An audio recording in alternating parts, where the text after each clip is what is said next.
D. Mace, Vingan, and Donick, 1025, 1063, The Game, broadcasting from the Busy Bee Plumbing, Heating, and Air Conditioning Game Nashville studios, home of the $99 yearly Beehive membership, where the buzz is always about great service. Willie Donick, live and in living color. Derek Mason, Hey. Adam Vingan, here with you. Now, Willie, as you said when you were coming in, this is the first time we've seen you in person in the year 2025. And you know that I worship at the altar of Larry David. And Larry David says This the is Curb Your statute. Enthusiasm Yes. if you don't know the name off the top of your head. Larry David is adamant that the statute of limitations for saying Happy New Year is 3 days. Although it is January 8th, since we haven't seen you, Yes. Happy New Year. It's good to see you. I think that would be an exception to the Larry David rule. Even though we've wished each other Happy New Year from afar, we were discussing the Larry David rule on the various stops we made. And by the way, the song in my head as I was walking up the stairs was I've Been Everywhere, Johnny Cash. Of course. I've been across Canada, but as we switched cities and we got to you'd see new people at the hotel, the new bus driver, and they would all say, Happy New Year.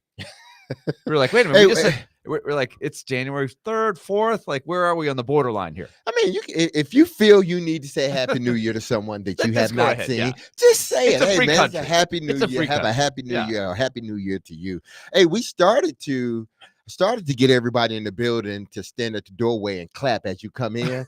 And I started to do that since we hadn't seen you in a long time. It seems like that's what you're supposed to do when you either hire someone new or someone's coming back from a long trip. You force everybody else to come in and acknowledge that person. Kind of a human tunnel. Yeah, exactly. Like starting five. Exactly. Coming through. You could have gave us all low fives. Yeah, low fives. We did the low fives coming out for the starting five. That was good stuff. Did anybody pick up on that? Yes. Yes. Okay. I wonder if Chad Brinker received a standing ovation. Heck, no, he didn't. When he was named Supreme Ruler of Football yesterday by the Tennessee Titans. The Tennessee Titans firing general manager Rand Carthon yesterday. It's a damn cluster over Chad there. Brinker, basically now the be-all, end-all of all things football when it comes to the Tennessee Titans. And Chad Brinker made the rounds yesterday. He talked to multiple reporters in town, said some interesting things. We will break down all of that. But here's where I want to start today. I feel like the rise of Chad Brinker should be studied. Now, I've heard Game of Thrones thrown out a lot to describe what's been going on with the Tennessee Titans. You may be shocked by this. I haven't watched Game of Thrones. Neither have I. So I can't. I'm I thinking can't get more into that. House of Cards. I watched House of Cards. I'm 0 for 2 then. Okay. Either way. I've seen Game of a Thrones, lot House of of Cards. A lot of infighting, a lot of backstabbing, maybe a little front stabbing, as we've talked about on this program. But Chad Brinker, less than 2 years ago, was hired as the assistant general manager of the Tennessee Titans by Rand Carthon.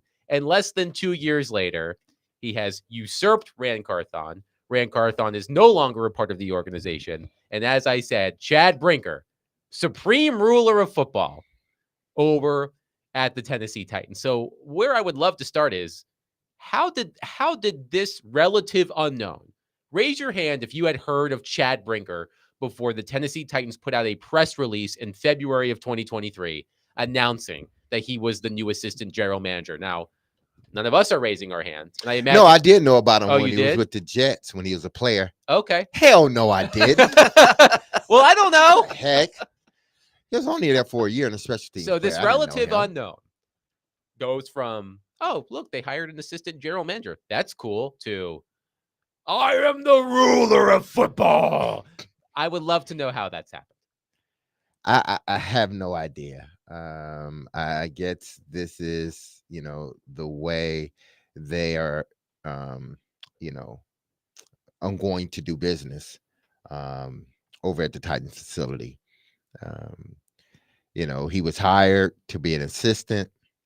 Somehow, some way, he got promoted without doing anything really. And I'm not, diminishing his job, but based on the roster, he didn't do anything. Neither one of them, no one did to better the roster.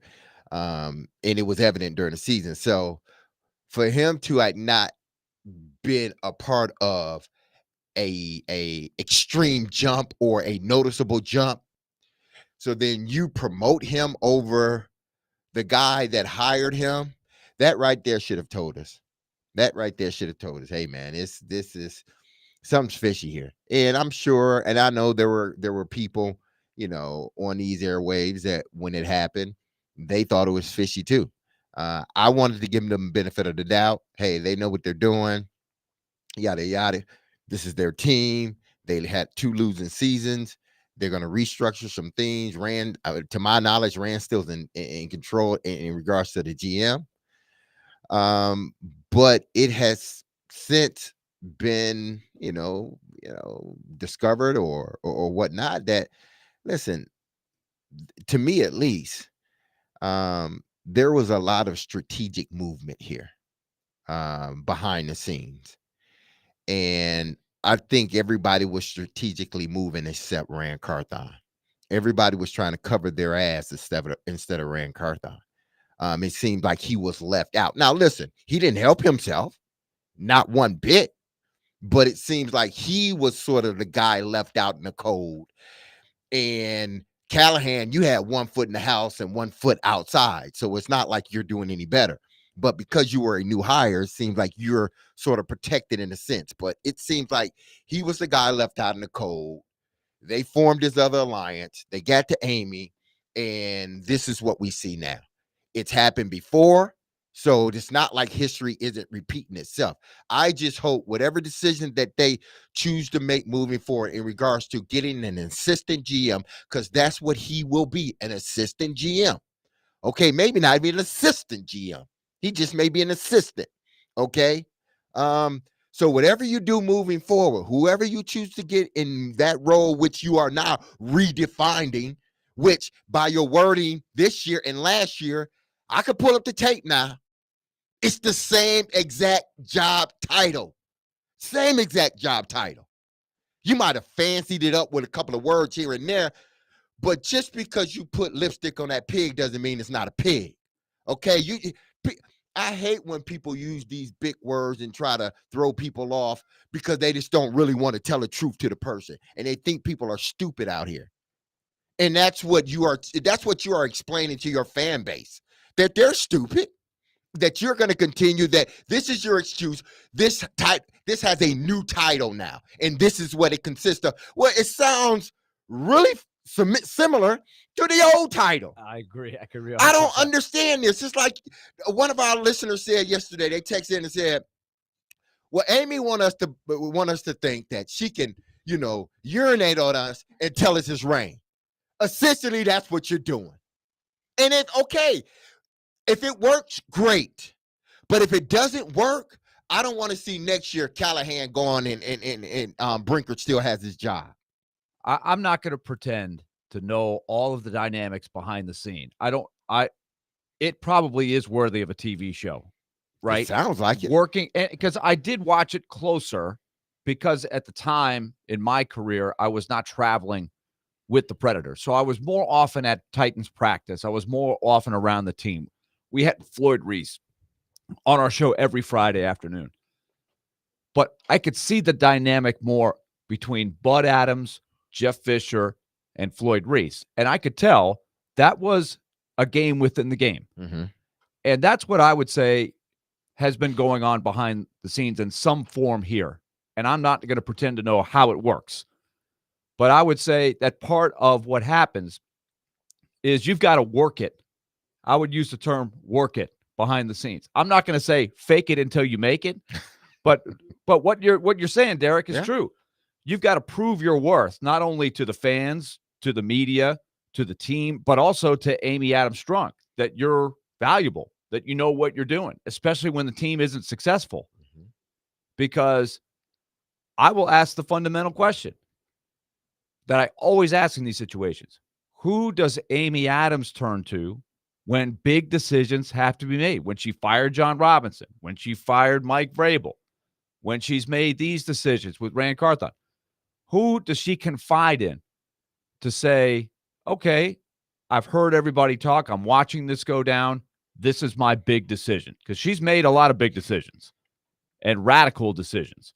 And there may be more before it's over. What other staff changes are we going to see in the coming days? Mm-hmm. Now that Chad Brinker has taken the realm. But I would say Rand Carthon was not very good at playing the game of work it, No. fake it until you make it. Show, tell your own story, right? Prove your worth, because that is part of the game. If you just sit back, you do get walked over. Politicking is a part of corporate life. Yeah. And Chad Brinker apparently has shown that he is quite good at politicking. I think that's apparent. That's Oh, from afar. yeah. I can't It know that for seems sure. that I don't way. know Chad Brinker, but that looks like the case. And he does have a very unique background, right? He's got the business degree. He's got the fancy analytics study. He did all that stuff, right? Right. His Hopefully that resume is right. impressive. Yes. But there are But questions. he is an unknown. He He's just a name that hasn't really accomplished anything to get this job yet. But he has gotten this opportunity. Now let's see what he does with it. And the question a lot of Titans fans have, and we will take your reaction all show long at 615-737-1025. A lot of Titans fans say, well, if Brinker was as involved in the decision-making process as Rand Carthon and Brian Callahan, how come he is not facing any repercussions for this 3-14 season, which Rand Carthon did by losing his job? He cut a deal. Well, I believe it was Paul Kaharski this morning that said, well, it was either Paul this morning or Teron Davenport yesterday. They both do an excellent job breaking this down. That Brinker has it really good because he's got a lot of power now, and with a general manager being hired underneath him, kind of removes himself a little bit in the accountability department. And there was one quote yesterday. I hope I'm remembering that correctly. But there is one quote yesterday that we did not get to from Burke Nihill. And this was a quote in Jim Wyatt's story with the official announcement that Rand Carthon was being fired. And by the way, this is an elite level corporate word salad quote. If you are teaching a PhD class on how to use a lot of big buzzwords and not say anything of substance, I would submit the following quote from Burke Nihill, president and CEO of the Tennessee Titans. Quote, speaking of a change of the general manager specifically, Rand was hired into a very different job description than the one that exists today. Rand was hired for a general manager position that was very specific to the circumstances at the time, and the forecasting was the general manager would be able to partner very closely with the head coach, the existing head coach, and as the circumstances exist today, the general manager position is different. And so what Chad, who is leading the search, will be looking for is a very different skill set for a very different job description. Baloney. Exactly. What in the hell is the job description? What? The game of football, is the football a different shape in this job? Do the pads go on differently? Do the helmets? It's football. That is such a joke. That is a joke. Listen, but Burke Nihill, Willie, you asked the question: who could Amy Adams Strunk be leaning on? Who has her ear in these situations? And Burke Nihill could be one of those people. It's like again, to me, it's Burke Nihill cut a deal. That's essentially what it is. He got immunity, said what he needed to say. And Rand ended up being the guy. There were some things that he did wrong as GM or as the in a RICO case or whatnot. There were some things he did wrong, but it wasn't to the level of being fired. Because if you're firing me, you should fire everybody else, because we all were a part of this gang here. The Titan gang. We all were a part of this Titan gang. Okay, so Brinker, you cut a deal with the big fella. The big lady, you cut a deal with the big lady, and you you get immunity, but you tell what you need to tell in order to remove yourself away from Rand Carthon in his whole RICO case. That's essentially what you did. Sounds like I'm watching an episode of The Sopranos. And that's what it said. Didn't you bring that up the other day? Why do we love shows? Exactly. Like why do we love shows like that? Because this is extreme. Because it happens in real life. Speaking of shows, I did see this yesterday, and one texter on our text line said, "Hard Knocks Titans." I did see this tweet yesterday. There are 4 teams that can be forced onto Hard Knocks in August 2025, and I know that there are. I can't remember the rules for whether and when you have to participate in Hard Knocks, but there are 4 teams that can be forced onto Hard Knocks in August 2025. This is from NFL Nerd at Nerding on NFL. The Atlanta Falcons. Sounds like your kind of website. It is. The Atlanta Falcons. What are you saying? The Carolina Panthers, the Seattle Seahawks, and the Tennessee Titans. Very nice. Max has the opportunity, Max being like not, Max Hers, but Max, formerly HBO. I know what Max would love to have that Max has responsibility. the opportunity to do the funniest thing ever. Put the Tennessee Titans on Hard Knocks in August 2025. Why wouldn't you? I would. They put the New York Giants on the Hard Knocks and see what happened. And we see why they are the organization that they perceived to be as of right now because of the decision they made with Saquon Right. Barkley. The Saquon Barkley saga was the primary storyline in the offseason Hard Knocks. So I want to see what the Titans are talking about behind closed doors. All right, Max. Again, not Max Hers, Max/HBO, or any of you who are named Max out there. You know what to do. Jeremiah from Clarksville is on our phone line, driven by WilsonCountyHyundai.com. Jeremiah, thank you for calling. Please go ahead. Thank you for taking my call, man. I tell you what, you guys are awesome. I learn a lot just listening to y'all. And I want to say this, man. Who I feel the worst for are all the Titan football team members, man. Can you imagine what the hell's going through their mind? They have no way of knowing what the hell's going to happen next because you got this dizzy duck who won't listen to reason and make the right choices for these team members, man. I feel sorry for them guys, man. They're good players. I don't care how many games they lost. They're good men, and they should be treated with respect. And, man, there's just some folks, man, I believe, man, that just ought to be given a pink slip. And Amy Adams is one of them, man. Thank you for the call, Jeremiah. That'd be crazy if she give herself the pink slip. That ain't going to happen.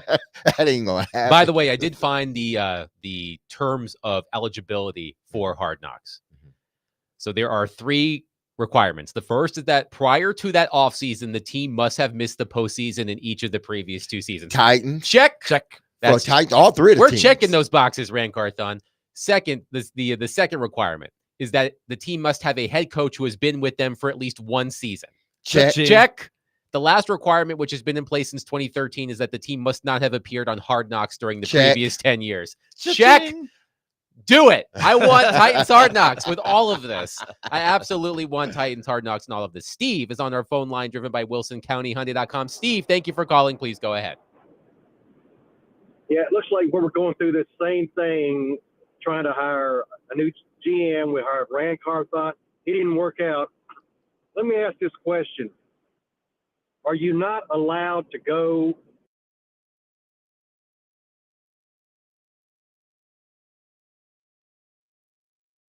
which has done a really good job, and buy out his contract and bring him to the Titans? No, you can't do that. Thanks, Steve. Thank you for that. But that is the one unique thing about having this, because we all believe that Chad Brinker is running the show. Like you said, Derek, we could make up fancy titles. We could make up the fanciest title for David James over here as our producer. We could make up like executive, whatever. Like we always joke about the suit, Chase, right? He's had a lot of titles since he's been here, but the title is only a word. Right. The title is what it's they what you make do of it every day. What is your role? And when you're in a successful operation, everybody knows what your role is. You're in a role that allows you to succeed and the team to succeed. The title doesn't really matter. But what they're doing here, I think, Brinker's running the show. He's hiring a GM. That the GM is not really the number one head honcho, but it is allowing them to go find another assistant GM. They can't go poach somebody else's GM like the caller suggested. That's not going to happen. But they could take somebody, an assistant GM. Essentially, they're making them the assistant GM here. But you can poach somebody because you're by name elevating them to the GM position. That's the opportunity that you may have here, if that person is willing to take it. Yeah, I mean, and that's the caveat. Is right. The person willing? They've got to realize what they're getting into. But they're not running the show. Okay. They're second in line to Chad Brinker. If Chad Brinker, if I'm one of these guys, David, and Chad Brinker come to my door, this is what I'm saying to him.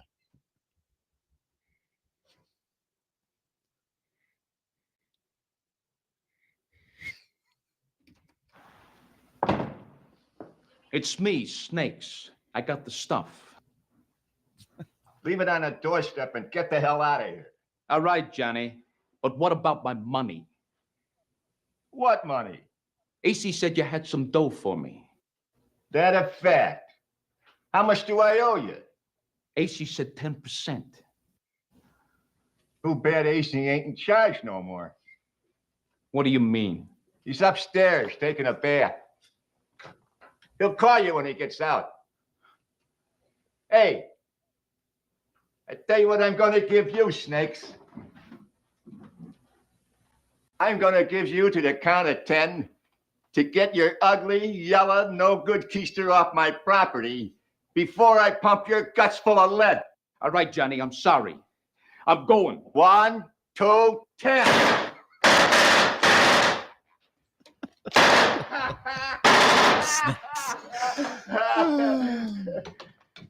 Listen, people, I'm not advocating violence here. It's all tongue in cheek. But yeah, that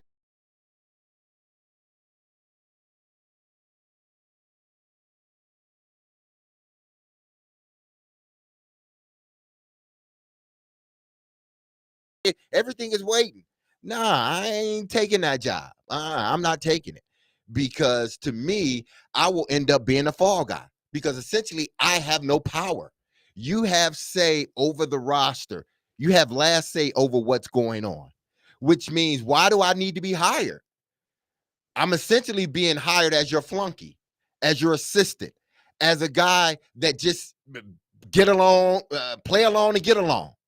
That's how it sounds, because you've already said you make last decisions. And who does that usually fall on, fellas? The GM, right?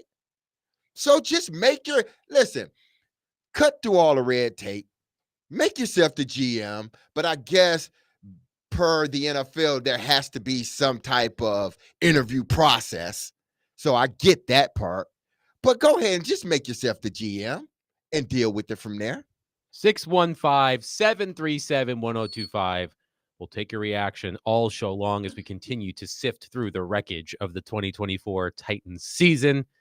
Chad Brinker, as I said, promoted to Supreme Ruler of Football. That's the title I think I'm going to bestow upon Chad Brinker. 615-737-1025. Hey, Predators fans, don't miss Smashville Live tomorrow night. Emphasis, tomorrow night at Brewhouse 100 in Bellevue at 6 p.m. The Preds player guests will be Mark Jankowski and Colton Sissons. Again, that's tomorrow night, 6 o'clock, Brewhouse 100 in Bellevue for Smashville Live.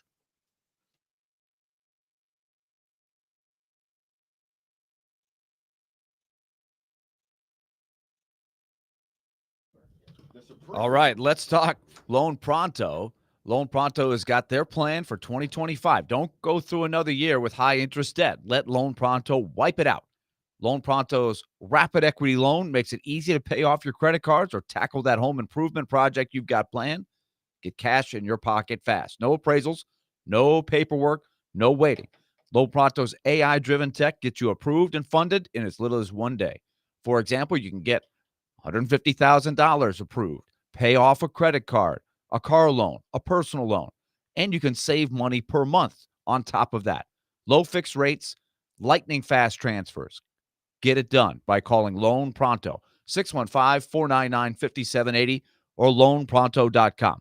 That's 615-499-5780 or visit loanpronto.com. Get that free quote with no hard credit pull. loanpronto.com. Equal housing lender, NMLS 1661781, subject to lender approval. NMLS consumeraccess.org.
I mean, thinking about Tennessee, I feel like when we talk about whether these jobs, coaches, GMs, are attractive, we need to focus more on the stability of ownership because just looking at everything that's happened there over the last few years, the word that comes to mind is erratic. I mean, going back to 2022, they get embarrassed by A.J. Brown on TV, so they fire Amy Adams Strunk, the owner, fires John Robinson. You think Mike Vrabel's got more power, but then they pair him with Carthon, and then they fire Mike Vrabel. And then you think, okay, well, now Rand Carthon's got the juice, and this is a rebuild, and they must know that it's a rebuild, right? Well, no, because they didn't get enough wins to her liking, so she fired Rand Carthon. And that's not to say that I agreed with all of his signings and draft picks necessarily, but it seems to me that ownership in Tennessee, one, has a misapprehension of who their roster is, the fact that they're rebuilding, and a deep lack of patience. I mean, she's just pressing the red button over and over and over. And if I'm on the outside looking at this and looking at that job, Dan, I would go with a lot of hesitation because the ownership is what remains. Well, and it's interesting, too, because you brought up when they fired Vrabel. And remember at the time they were saying there were philosophical differences between Carthon and Vrabel and what they wanted to do, what he wanted to do. I guess the question is, like, what is the philosophy? Exactly. What is the long-term vision for this franchise? Because it's apparent that this is an owner who seems motivated by short-termism. That was Mina Kimes and Laura Rutledge on NFL Live yesterday on ESPN. I think that about sums it up. I thought that was a good from afar. Yeah. How could you really disagree from what their perspective is from the 10,000-foot view or however high you want to look? It does appear pretty chaotic from afar. Yeah, and she's right. And you know, as we all know, perception is reality. And especially for those that are sort of not in the throes of it, they look at it as what Mia Khan said: chaotic, no stability, more or less a circus. And what GM, like, you know, I know Jared has thrown out Dimitrov and Spillman, and they probably would be great in this situation. I don't know. Just like any other GM, they've had their hits and they've had their misses. We all know that. But would they want to come into a situation like this? You know, because they don't. It's almost like they may be aged out of what the Tennessee Titans are looking for. And if that is indeed the case, okay, why would they want to take a job like this, knowing that, you know, they're coming in as an assistant, not the actual GM, because that's what the job description is, essentially Brinker's assistant. And maybe they take the job because they haven't had one. You know, maybe they're just, hey, I just want to get my feet back in the door, right? You know, and then kind of go from there. But also, if it doesn't work, you will never, ever get a job. No one will ever listen to you again. So you got to take that into account as well. That's why my prediction yesterday was that I have to stop saying Rand Carthon. I'm so used to talking about general manager Rand Carthon. I have to remove myself from that. Chad Brinker will ultimately just decide on himself as general manager, because even if they hire someone as general manager, as Willie said, yes, you get a nice new title, but you're really doing the job of an assistant general manager. Mark, our friend Mark from Nashville, is on our phone line, driven by WilsonCountyHyundai.com. Mark, thanks for calling. Please go ahead. Hey, how's it doing, family? I know y'all miss me and stuff. I've been thinking about y'all, man, but we appreciate that. I'm kind of shell shocked. What's up, Willie? I can't get Willie to speak to me anymore. Willie, you there, man? I'm back, Mark. I'm back from Canada. I'm thawing out. Oh, okay. 30 degrees well, today. Man. Is warm. It's warm. Yeah, I've been up in New York myself for a minute, Willie, but yeah, I miss y'all, man. But I was listening to y'all. I'm really shell shocked by this, man. I am. It's hard to put words into what's going on with this organization and stuff, man. I know Jared Stillman was happy though.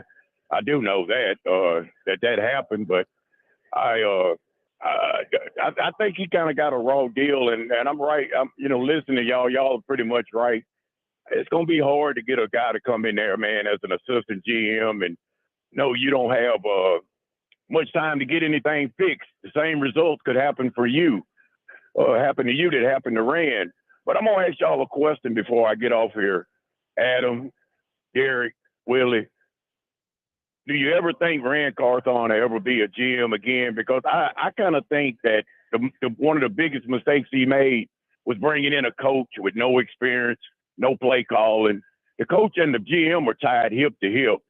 His success as a coach helps out the GM. And I thought he made a bad decision with that by doing that. And two, with all this stuff he did in free agency, bringing all these guys in, because he really didn't build that team from the inside out. He built it from the outside in. So I just wanted to let y'all know or ask y'all that question. Do you all think as a GM, because I heard Derek say that a minute ago, you may never be that again. Do you think that same applies for Rand Carthon? Y'all have a good day, man. Thank you, Mark. I don't know if, judging by, the trend of the NFL, it's sad to say he probably will not, just based on what the NFL has done with fired GMs. They haven't sort of recycled GMs. So, unfortunately, he may not. I hope he does get another opportunity, but he just may not. So, and then again, if you take this job, you got to understand that you don't have, even though it may seem, you don't have final say on this roster. And if this thing doesn't go the way that, they want it to go, they talked about, Brinker talked about patience. Where was that patience at last year? Where was that patience at 3 years ago? This organization has never shown true patience over the last 6 years, 5 years. And now all of a sudden you want us to believe you're going to show even more patience. We got to really be patient. We're going to talk about really be Brinker's patient this comments. time. It's like, come on, man. Again, you're not going to show no more patience than what the owner shows. One texter says, it's not going to be hard to get a GM. Millions of people would jump on that kind of job and pay. Now, to get a good GM with experience, that's what's going to be hard. And just based, Jared used the example yesterday of Mark Dominic as someone that he would hire in that position. Mark Dominic, most notably, was the Tampa Bay Buccaneers general manager for a number of years and worked in various positions for the Buccaneers. He's been out of the game for a while, but out of the NFL. But I believe he's on Sirius XM and still keeps in touch with the game. But he hasn't worked in the league, if I'm not mistaken. Like, maybe you can find someone like that who, as Derek said, who's been out of the game long enough that they are willing to concede that control. But in terms of finding the next stud general manager, you're probably not going to get that guy if part of the job is, well, you will be the general manager, but everything that you decide has to be cleared by Chad Brinker first. It looks like it's set up to elevate somebody who is an up and comer. Yes. And you can elevate them in status because it is a quote GM job. So I think that's what Chad Brinker, I would guess, is targeting. It's probably not a guy that's been around the block and has had ups and downs as an experienced GM, because that may or may, I mean, unless the guy sitting there has nothing to do. Like maybe Mark Dominic is sick of being an analyst on the radio and the various jobs he's got. I guess that's possible as well. But either way, it's the right person. It could be anybody. I always say this when there's a coaching job open, everybody wants the big name, right? Every time Tennessee would go, and the number one name that would come up for decades, from the Philip Fulmer era on, John Gruden. Let's go get John Gruden, man. John Gruden, he's got that. It doesn't have to be the big name every time. It's the right guy.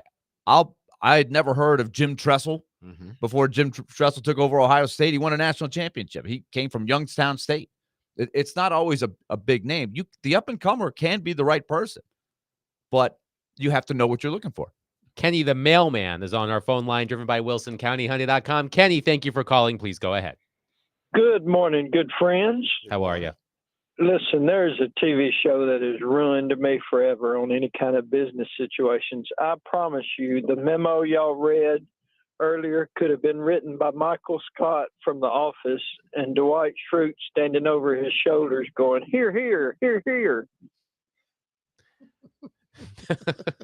But here's something sort of weaselly that's come out of this. If they just stood up and said, "We're firing a guy and we're going in another direction," but they've sort of leaked now that somehow Rand Carthon was lazy. I don't know if y'all caught that. We did, yes. Oh, He yes. actually went to sleep on the airplane on the return flight. That was reported by Paul Kaharski. Yeah, I always sleep on bus and airplane flights.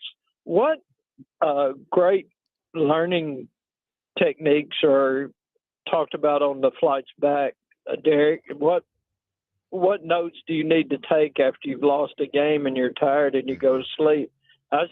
I don't understand leaking stuff like that. If y'all would talk about that for a minute. And I'm now waiting for another release from Michael Scott about the Titans. Have a good day. Thank you for calling. It's all about position. Thank you. It's all about positioning. That's what this is. It's ugly that now this stuff is coming out. And listen, I'm not going to. It's just funny how, and I said this yesterday. From my time in the NFL, from being blessed with an opportunity to sort of sit in those areas that the owners or the GMs or the head coaches, they sit on a plane. So I had the privilege of doing that because of the organization. Baltimore, they were, hey, listen, we are going to show respect to our older guys. They're going to have the big seats just like the coaches. They're going to have the big seats. They're going to be up front. So I witnessed some of that stuff for about 3 or 4 years, 5 years, really. And it just depends on the plane flight. Sometimes coaches come in just like players. Sometimes players come in and we were like, let me see the tape. Let me see the tape. You get your little thing and you get on the plane. You kind of go over some things. Some guys just like to rest, like, man, let me just get away, sort of contemplate and think about the game, but I need to rest.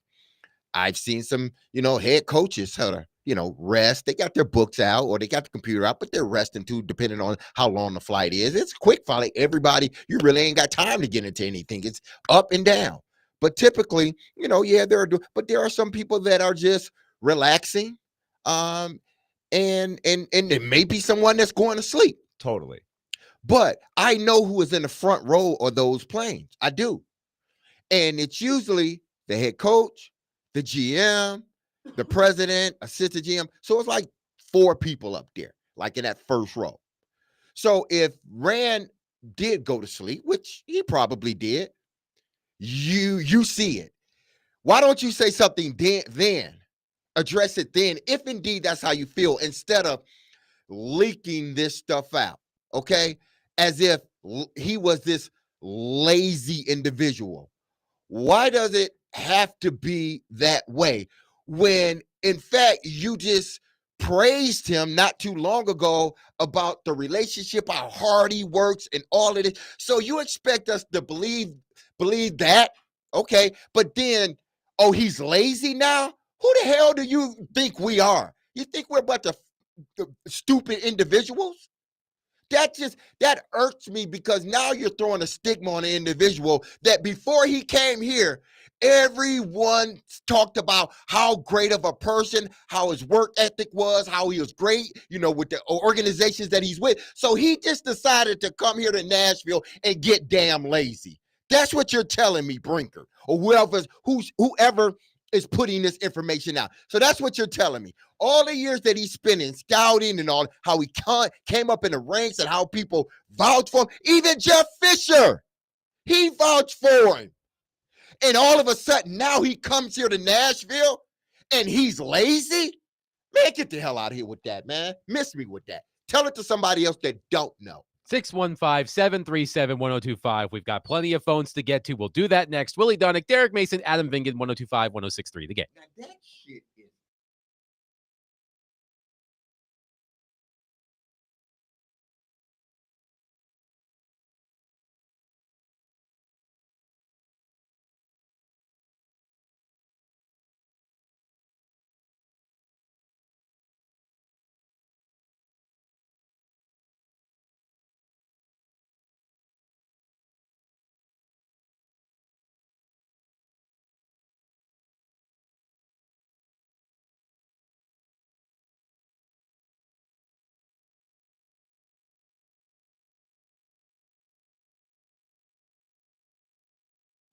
All right, the Predators are back from an odyssey throughout Canada, and they will have a 5-game homestand starting on Saturday. It's time to tell you about Lee Company, proud sponsor of our Nashville Predators coverage.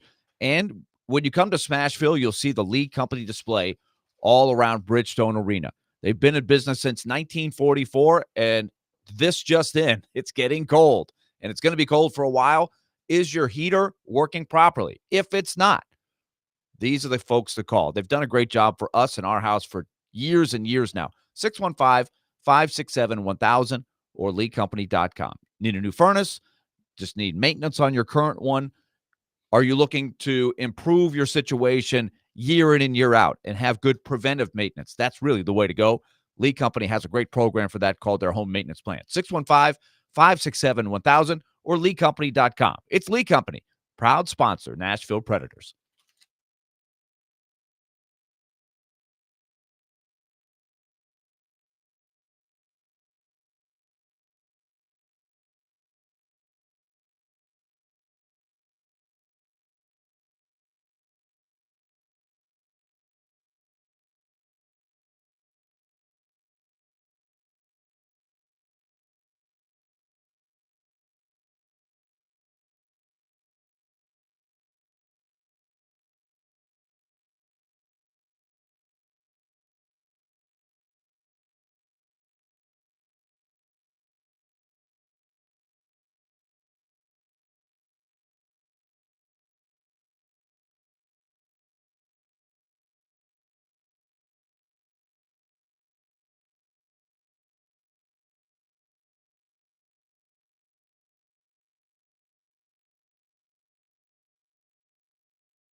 D. Mace, Vingan, and Donick, 1025, 1063, The Game. Willie Donick, Derek Mason, Adam Vingan here with you. We have plenty of phones to get to, but first, Willie, you wanted to add to the conversation we were having before the break. Yeah, I'm with Derek. I'm going to give you just just my perspective, just to sort of double up on what Derek said. I have been on a lot of planes after games as a player in college basketball, as an announcer for college basketball, and a little bit of college football. So I've traveled with all those types of teams, and obviously with the Predators for 4 different coaching staffs, 4 different ones. So we're talking about a lot of different players, a lot of different staffs, a lot of different people, a lot of different roles.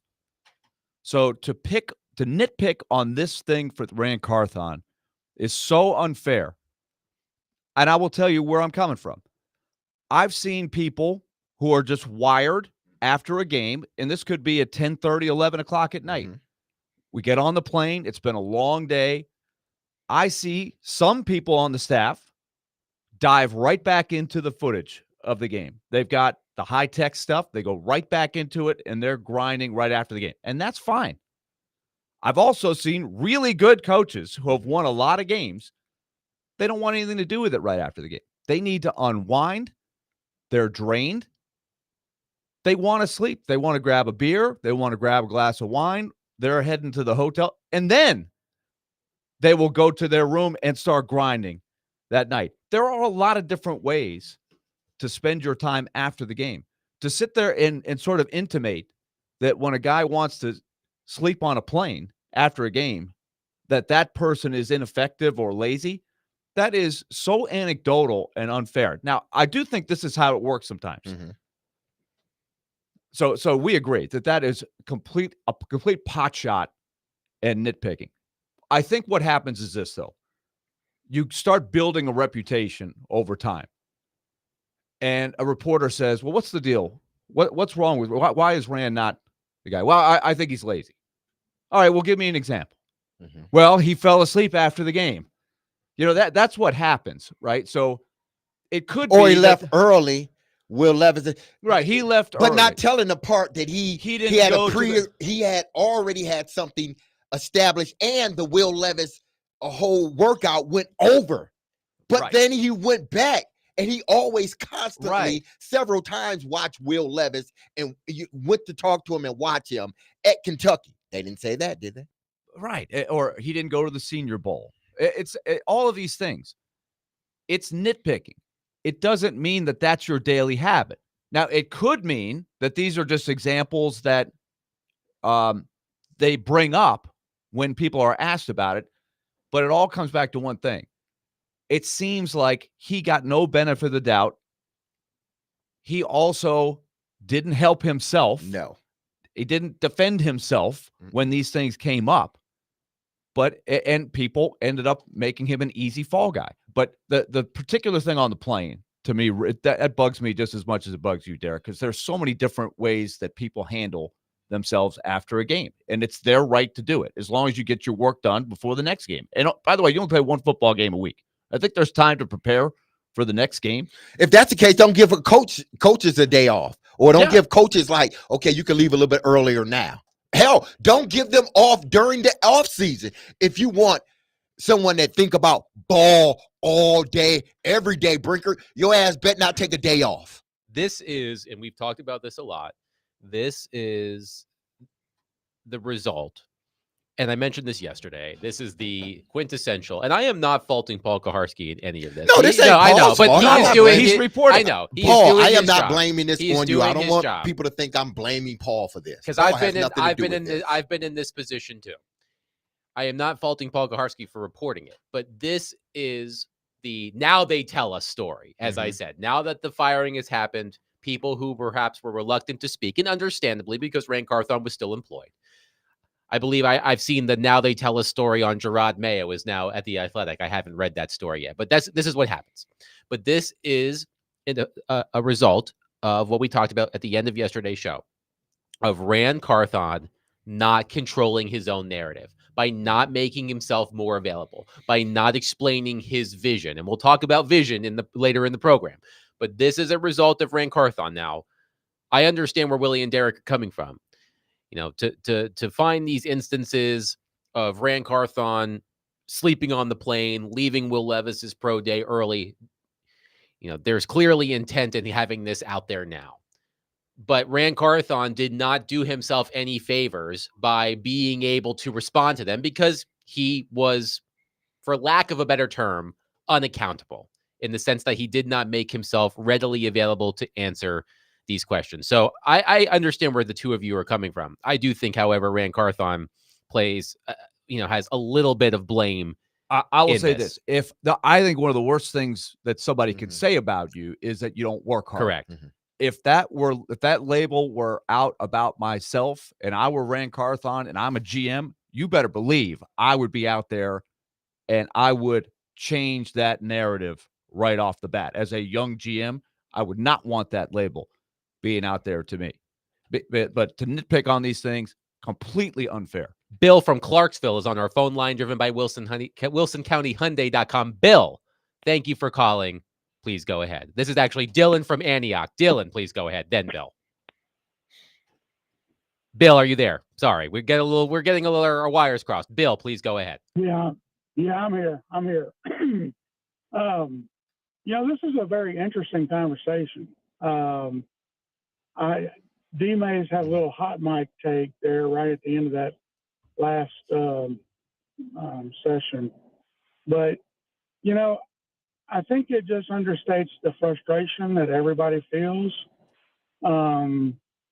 because we see the inept decision making. But I think the focus right now, rightly so, is on Rand Carthon and Chad Brinker.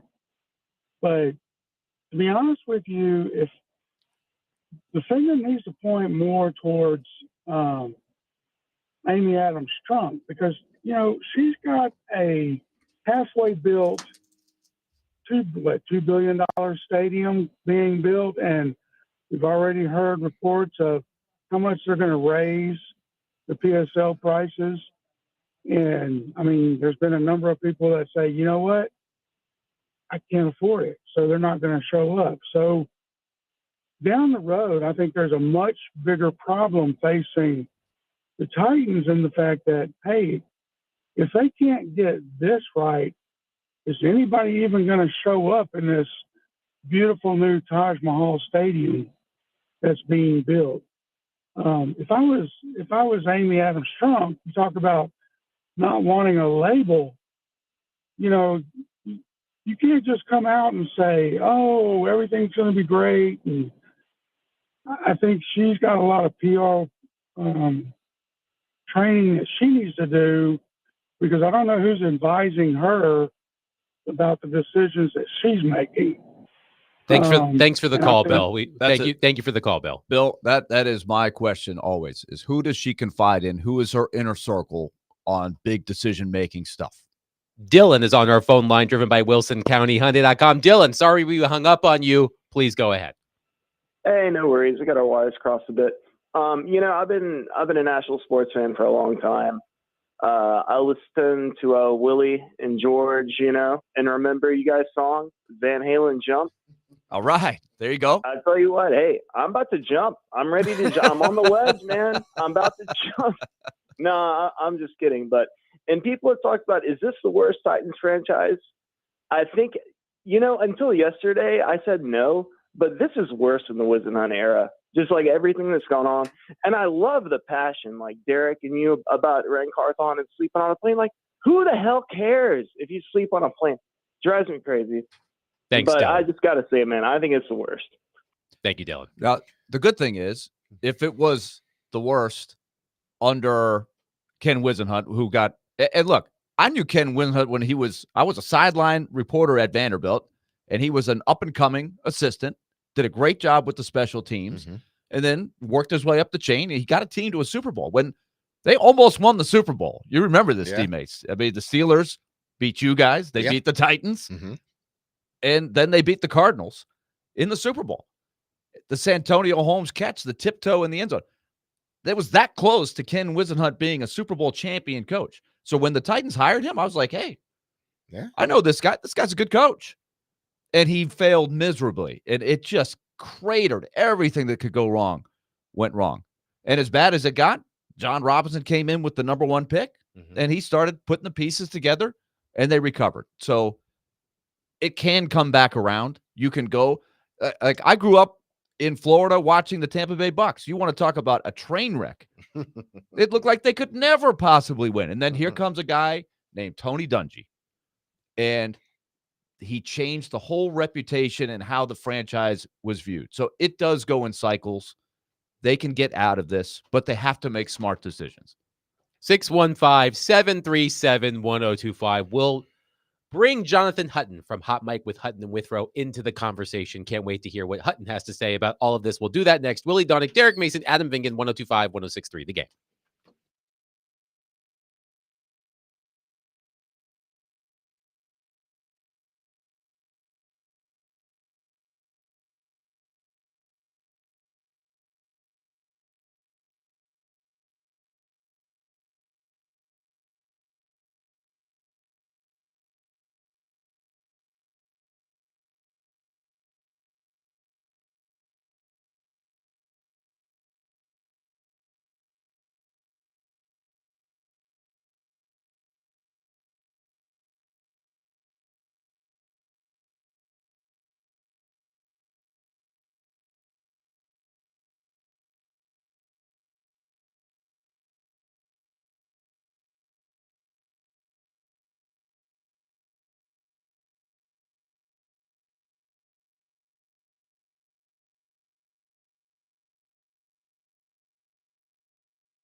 D. Mace, Vingen, and Donick, 102.5, 106.3 The Game, broadcasting from the Busy Bee Plumbing, Heating, and Air Conditioning Game Nashville studios, home of the $99 yearly Beehive membership, where the buzz is always about great service. Willie Donick, Derek Mason, Adam Vingen here with you, joined by Jonathan Hutton from Hot Mike with Hutton and Withrow. Speaking of hot mics, Jonathan Hutton joining us.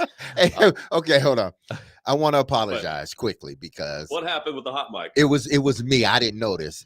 After my passionate, defense.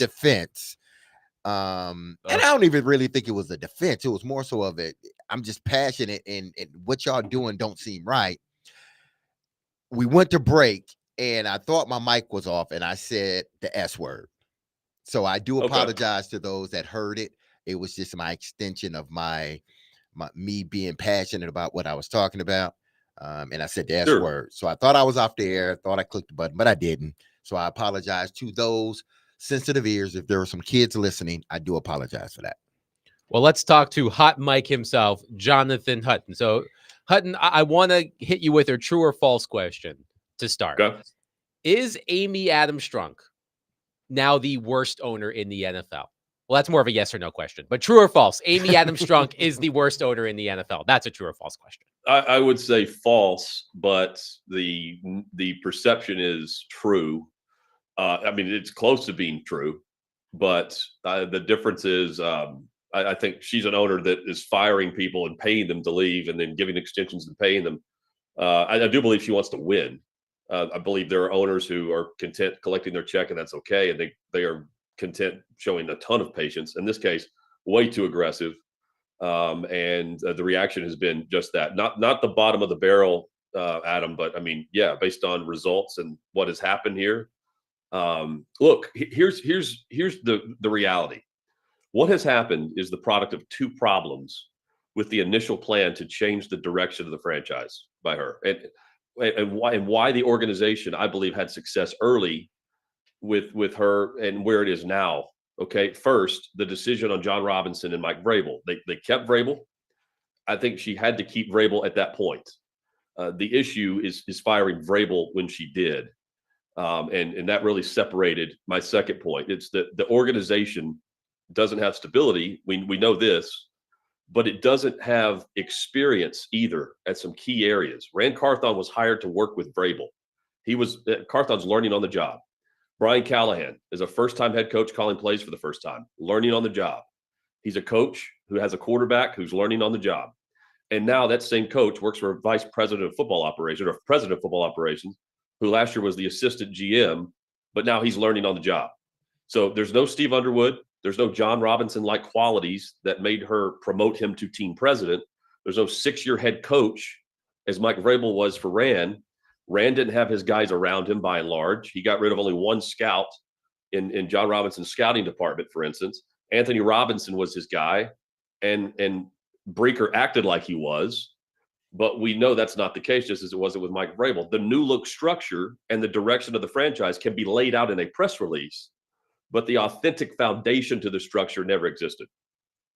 So let's talk about Chad Brinker. I have termed him the supreme ruler of football. And his rise from relative unknown assistant general manager of the Tennessee Titans, and you could honestly say he's still a relative unknown because we don't know a lot about Chad Brinker yet. Right. But his rise from relative unknown assistant general manager to being promoted over the person that hired him to now being, as I said, the supreme ruler of football. It's a fascinating rise. What do you make of how quickly Chad Brinker has been able to ascend in this organization? It's happened so fast that I would assume that it was in the works, like it was planned. I mean, that's how fast the rise to the top level has happened. I mean, reading quotes of one heartbeat from Chad Brinker, everyone working collectively to improve results. Also immediately asking for patience and noting the need for discipline and staying the course of the plan in place. Look, this is my reaction to what has happened. The collaboration era failed. It's over.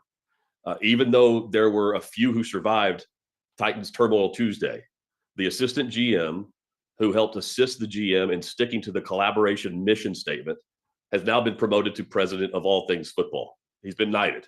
It is now the Chad Brinker era, rewarded with final say over all things that directly impact the football team. Can he listen to suggestions? Sure he can. But there's not a hint of it expected or suggested in what the organization framed Tuesday compared to what we heard over the last 2 years. This was about the group. It's not about the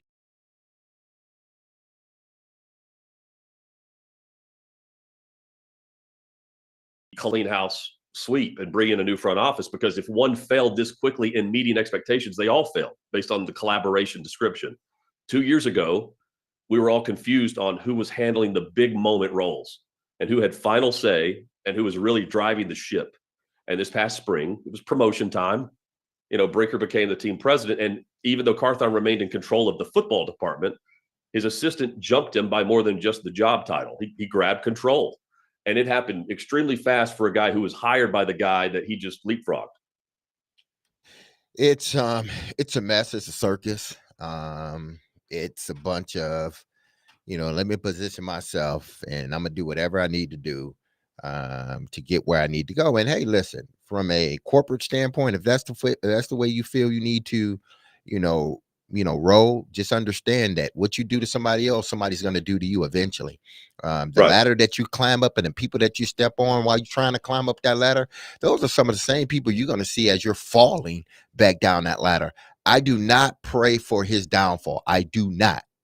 I'm not saying that. I do not pray for Brinker's downfall. Actually, I pray and hope that they get this right so we can talk about things that we used to talk about years ago, winning football games. But if it doesn't, he has to understand, as well as Amy does, that everything will fall back and everyone will continue to laugh at your organization if this doesn't work. And with that being said, Hut, who do you think takes this job under those circumstances? Because to me, we've discussed, and I'm sure you've had this conversation as well, Hut, someone worth their salt, up and comer that everybody's looking at as the next guy. Yep.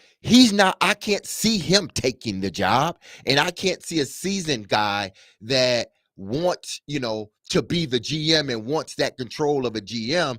Because it's like, either I'm going to do the job and fail, or I'm going to do the job and succeed. I'm not going to do the job, it fails because somebody else is making the decisions, but I'm the one that's thrown out the door. So do you think somebody like that takes the job? I mean, so, what's been reported by TD and others, or just some of the names out there. I'll pull them up briefly. I'm sure you guys have gone through them. Ed Dodds is a Colts assistant general manager. He was in Seattle when they won the Super Bowl during the great teams there that were always winning, 6 or 7 winning seasons during his time there. He's been Chris Ballard's right-hand man for the 8th year in a row now. He's interviewed recently for the GM position with the Chargers. Hold on, he's been Ballard's? No, I don't want to touch him. Been I don't want to touch him. No, don't want to touch him. But okay. So they've asked for permission to talk to him. Let's see. Is it Reggie McKenzie, old Raiders general manager, who's worked in Green Bay, by the way. Terrence Gray, who has been in Minnesota. Now he's in Buffalo. I know that he has the same agent as Chad Brinker. They have requested to interview him. And again, this is going off of Tehran and others reports out there. Those are most of those guys are either director of pro personnel or they're the assistant general manager. Who takes this job? It's probably a current or former person that's worked with Green Bay, a guy who's been grinding as a scout the vast majority of his football career. It depends on what you're doing around the league, and like you're saying, Mace, if you're in a position where you just want to be around ball, but you don't need the credit if it goes well. Because look, if a director of pro personnel receives interest from the Titans regarding this role, it's a lateral move in every aspect except the job title of general manager. They don't have full control because they don't have final say. That's semantics, but full control and final say will play a role in all this. My assumption would be this: Brinker knows who he's hiring. Mm-hmm. This hire will be the Titans general manager, but he won't be viewed as much more than the director of scouting. At least not locally, based on how the reception has been in all this. Every decision is Brinker's. To the extent that I would say Brian Callahan is a coach who doesn't control much more than the game day play calls. But, that's one of the few decisions that won't solely fall on Brinker, at least while Callahan is allowed to call plays. And that's why I said the collaboration era is dead. They were very direct yesterday with what his role is going to be, and they didn't have to say very much to get the point across. So, yeah, I mean, if you're making this move, and I mean, consider that they're interviewing, they're asking for interviews for this. They were ready to go with all this. Yeah, it's like having a list in your desk. The president of football operations had the list ready to go as soon as the decision was made yesterday. Jonathan Hutton is with us. And Hut, my question is, again, from the periphery here, but I think we all know, having been through all of our experiences, that whether you're talking about football or any other business, part of when somebody gets hired or fired or promoted, not only is that person have to be talented, but also you're selling what you have to offer. So Chad Brinker has been able to sell this idea of, I'm going to give you the infrastructure. I'm going to get you the staff. This organization didn't have analytics. It appears that he has sold this vision to Amy Adams Strunk. And last year they went to great lengths to talk about the vision and detail in the podcast. They went to that's the most I've heard Chad Brinker speak. And it made sense to me. He could sell me on the idea. I'm curious how well it's been executed. Let me give you an example. I'm looking at their website, their front office personnel. And there are people who are listed as analytics people, data analysts, analytics developer. I have a lot of them. But there's no bio attached to them. There's some of them don't even have a picture next to their name. So I don't know if it doesn't mean they're not effective or how well they've done, but it's hard to really quantify what kind of progress has been made in those departments, because Brinker has sold Amy that, hey, it's working. You want to stick with me. And Rand Carthon is the weak link here. Let's move on from him. We can do better in that one. But what evidence have you seen that the infrastructure is working? Because if you're just going by results, it hasn't been any more effective than Rand Carthon's been. Right. I mean, I haven't seen any evidence. It's look at that. What we were discussing, Adam mentioned earlier, like what allowed the leap ahead. I mean, I think it's exactly what you just described. The analytics, and it is. Brinker was doing the things that they're alluding to yesterday when they give the statement about Rand was hired into a different job description than the one that exists today.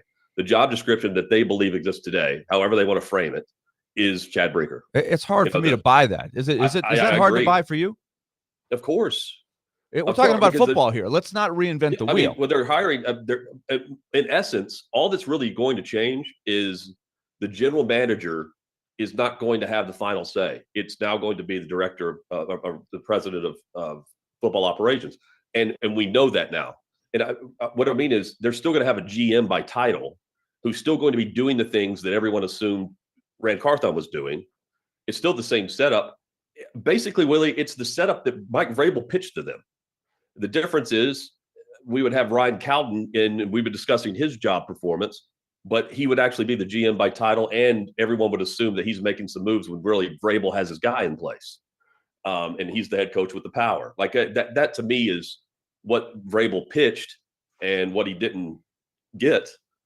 And they go with Rand, and 2 years later, they're going with a similar structure to Vrabel. And it's the analytical aspect that wins out, not the football aspect. And now he's controlling things. And I mean, again, we don't know the behind the scenes aspect. I mean, reading quotes from PK, I mean, he's getting people to go on the record and say great things about Chad Brinker.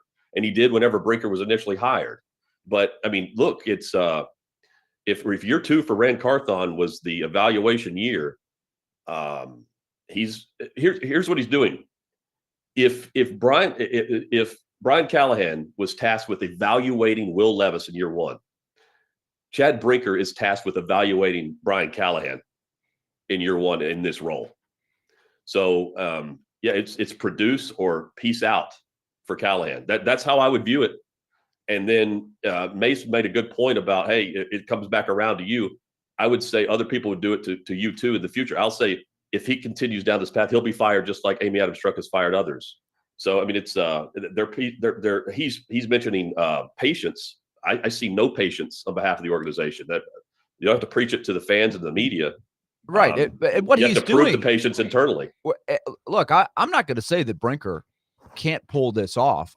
Everything he Yeah, we says don't know. That's philosophically makes sense. What he's doing. They do need infrastructure. They also need to update their website and actually put a bio or put a picture next to somebody's name when it says football analytics developer or chief of staff. Or they're listening, Willie, so they will have that Yeah. either today or tomorrow. How about the website guy update the website and at least put a bio? Looks like? It looks like a job description.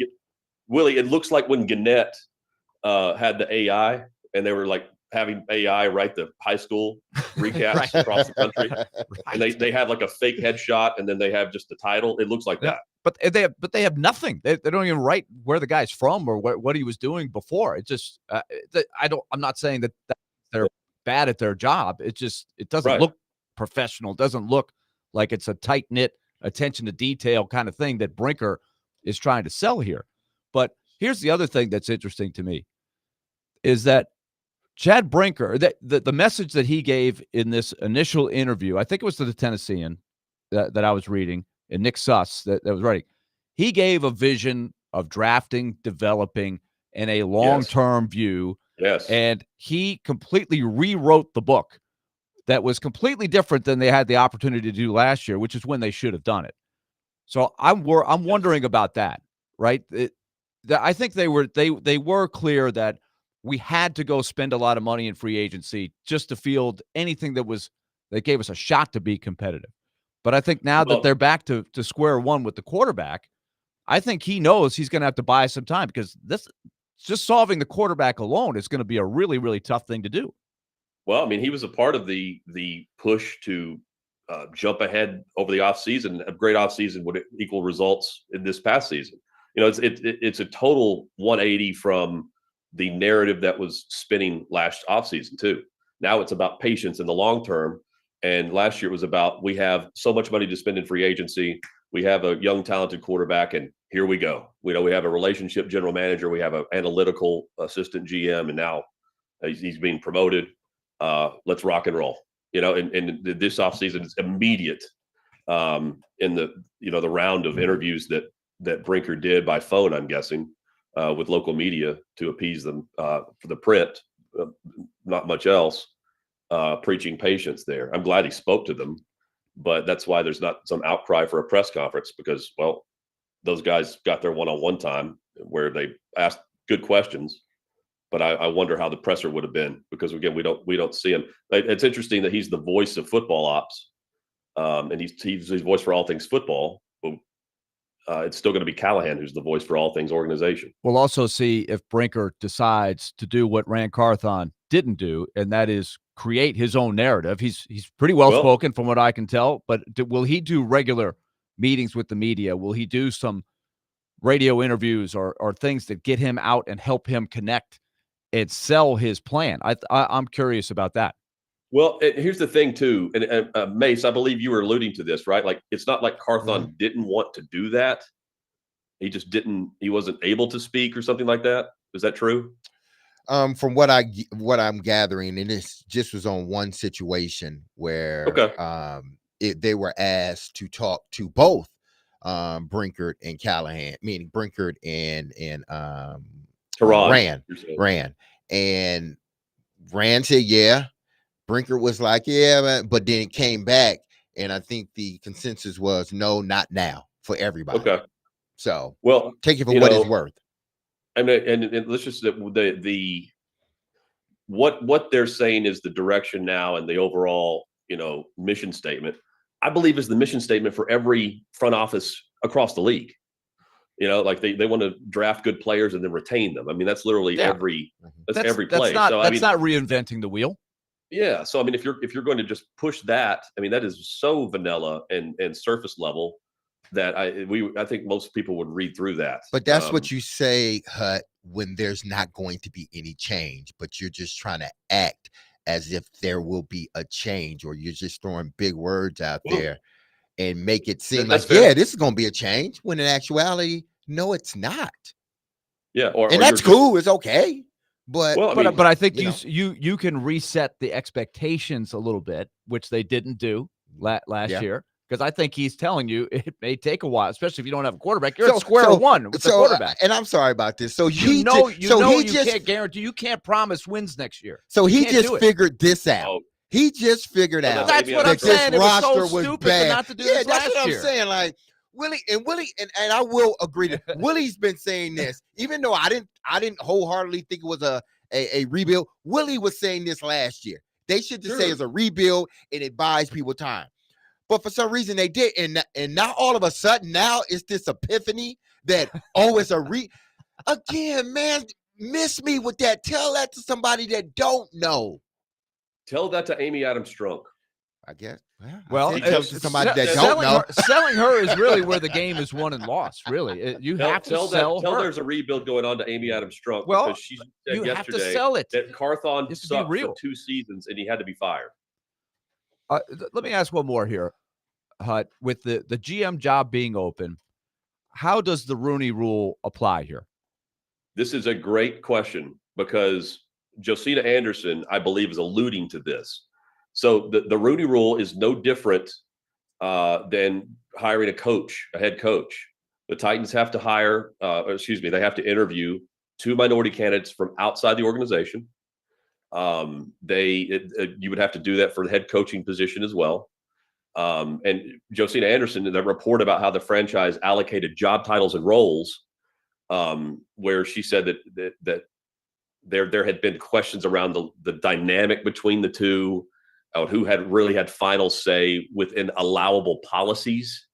And then she said the several execs around the league had been asking pertinent league officials about this. I take the league officials to mean the Fritz Pollard Alliance that oversees the Rooney Rule. And if you read Burke Nihild's statement yesterday from that vantage point, instead of the routine job description to provide transparency for employees, fans, and media, and you look at it from a response to that, when the first sentence is, it's important for Amy to have absolute clarity in football organization. I mean, to me, it reads more like a lawyer write-up than anything. Or as Adam said, word salad. Elite level corporate word salad in elite law degree talent too. I mean, that's what Burke, that's his background. You know, that's Steve Underwood too, and that's fine. But you have to follow the Rooney Rule, and I think the question would be, who has final say versus who has full control, final say. And I think Josina Anderson is alluding to the fact that this was going on last year, not immediate right now, on who had that final say versus full control. If both of them were, if you have both parties saying one thing or the other, which way do you lean on who has that authority? And how did someone get that power when they created the position last year? That was a new position for the Titans that Chad Brinker took over. So that's an executive level position, and you have to follow the Rooney Rule for that. And you would have to do it now too. But there's the clarity. Long story short, there's the clarity, Willie, of the general manager position. Is it really the general manager position, or is it what just happened just allocating this to Chad Brinker in a position they made up from inside the organization? They have Adolfo Birch. They have Burke Nihild. I mean, again, they're well aware of the NFL rules and policies, but this isn't over. I know Florio has already written up that he's asked the league for clarity on this about the Titans and what they've done. So it's just now getting started on the details of that. Jonathan Hutton from Hot Mike with Hutton and Withrow joining us as he does every Wednesday. Hutton, great stuff, my friend. We'll talk next week. Yeah, enjoy the show, guys. Keep it up. Thanks, Hut. Thanks, Hutton. Hot Mike with Hutton and Withrow. That's where you can find Jonathan Hutton and, of course, Chad Withrow. 615-737-1025. Willie, cover your ears. I'm about to use a trigger word of yours. What's the plan? What's the plan? Chad Brinker explains it. We'll get into that next. Willie Dunnick, Derek Mason, Adam Vingate, 102.5, 106.3. The Game.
D-Mace, Fingan, and Donick, 1025, 1063 the game.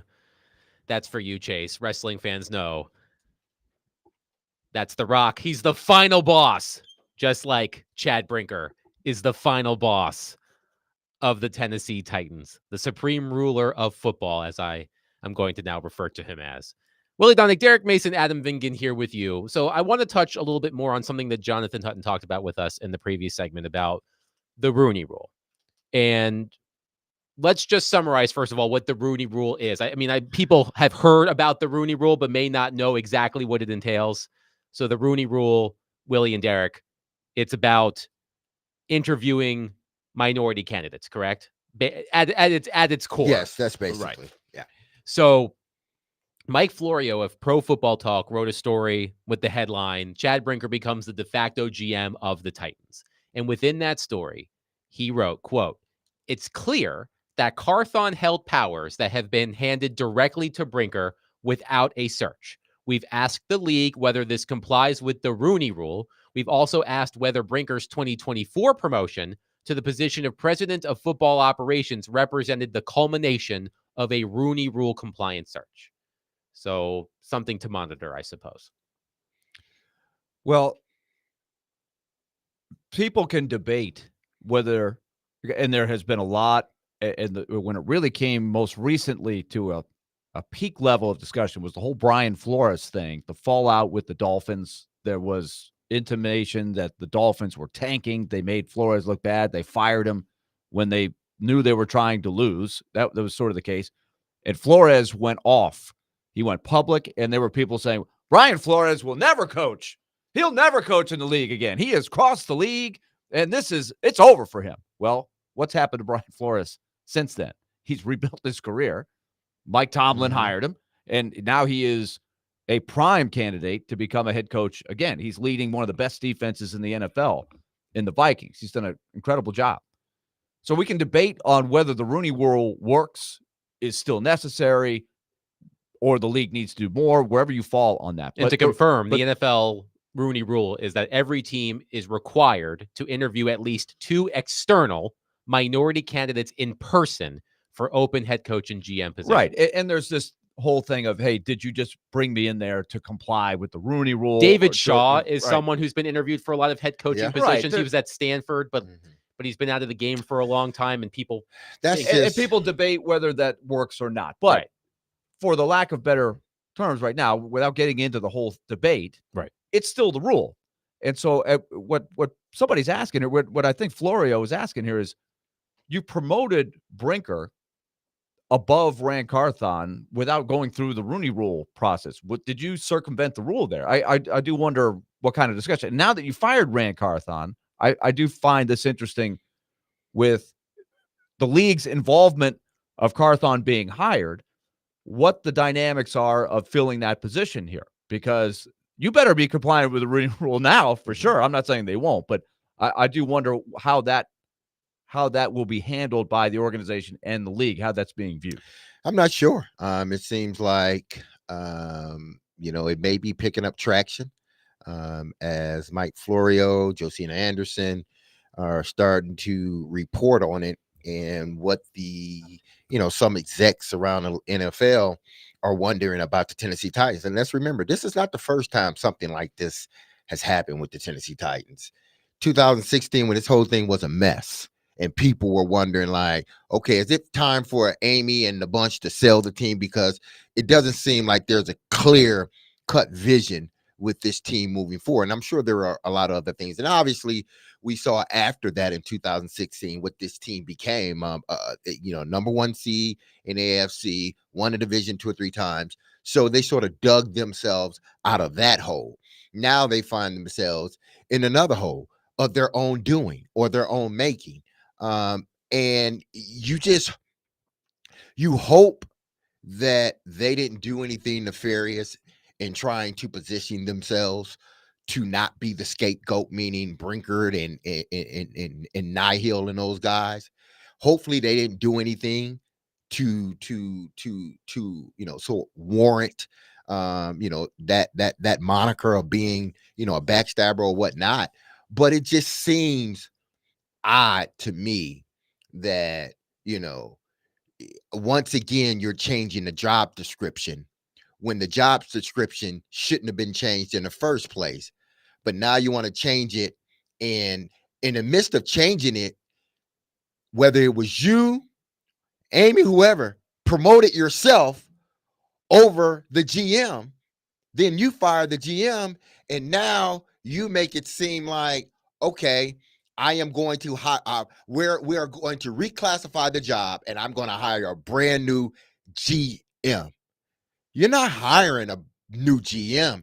You're hiring someone to just fill a space. But this is where the titles. Exactly. Right? That's what I'm saying. They manipulate the word of the titles, and you go down their website, you can read a lot of amusing titles and say, okay, what is that? That the movie Office Space makes that famous, right? Like, what is it that you actually do? I here? used that exact example yesterday. Whenever I think of Chad Brinker, I think of the scene with the Bobs. Yeah. And Tom Smikowski. What would you say you do here? That's exactly what I think about. And in the movie, the poor guy sitting there in one of the cases bumbles around. Right. He can't really describe what he does there. Anybody that they hire. But this is the GM. This is the person in charge of your football operation. Supposedly. So whether you call it the GM or you've created a position above the GM. So are you going around the Rooney Rule process? Yeah. If you did that. Anybody that hire, I'm just going to, your name is Tommy. I don't care if it's a female. Your name is Tommy. That's just because we are not going to know what you're going to do, what you're doing. We know what Chad Brinker's doing, but we're not going to know seriously what you're doing. You're going to tell us, oh, I work here. This is what I do. And then we're going to say, well, explain it, because it doesn't seem like you really have a say on the most important things. So really explain us what you do and how you do it. Trey is on our phone line, driven by WilsonCountyHyundai.com. Trey, thank you for waiting. Please go ahead. Hey, how y'all doing today? Good, thanks. Doing good, Trey. Hey, I just wanted to say, Rand didn't see this coming. I really feel bad for him. To hire in somebody and give somebody a position, and that person go and snake you out and basically take your bag from you. I feel bad for him, but he did have a bad record, and I think Brinker separated himself from Rand and from Callahan, and I think if the season doesn't get better next year, I think Brinker's gonna go, and they're gonna fire Callahan. And y'all have a good day. Thank you. Thanks, Trey. And here's the if we're looking at it from both angles. As Trey said, the win-loss record, which Amy Adams Strunk cited in the news release, was not good. Nobody would pretend that the Titans were a competitive football team this season. I looked this up the other day. They lost 8 games by at least 9 points. So 8 games by more than one score. In the previous 2 seasons combined, they also lost 8 games, 4 in 2023 and 4 in 2022. So in a lot of these games, the final scores were not competitive. Nobody would argue that this team was uncompetitive on the field this season. The other side of it is, and I can't wait for the people listening and texting to think we're being apologists for Rand Carthon again. You have to wonder, was Rand Carthon, he probably, did he deserve to be fired? I mean, it certainly seemed that way, but was he put in the best possible position to succeed? I don't know. Listen, again, if the job description, because Rand said this too, eventually, wins in your quarterback determine whether you keep your job as a GM head coach or you lose your job as a GM head coach. And over the last 2 years, the record has been evident. And the quarterback play, once Ryan Tannehill got injured, there was no consistency there. And more so to this season, you really got no type of valuable or viable quarterback play from your starter, meaning Will Levis. Did he play a couple of good games? Absolutely. They didn't win them, but yeah, he played a couple of good games. But you didn't get the play that you needed out of your quarterback. Hence, the thing that Rand said again when he got hired, Hey, listen, this is a results-based business. If you don't get your quarterback, or if you do have your quarterback and he's not winning, your job is on the line. So listen, he didn't help himself. So I'm not being an apologist. I'm just being a realist. I'm looking at it from all angles. So for those that may say, "Oh, you're apologizing for him," how? If I am telling y'all that I see his warts, and yes, I'm not complaining about him being fired. If I'm telling y'all that, then how am I being an apologist? I'm just giving you both sides of the coin. 615-737-1025 will continue to take your phone calls and your text messages at 615-737-1025. Willie Donick, Derek Mason, Adam Vingan, 1025-1063. The Game.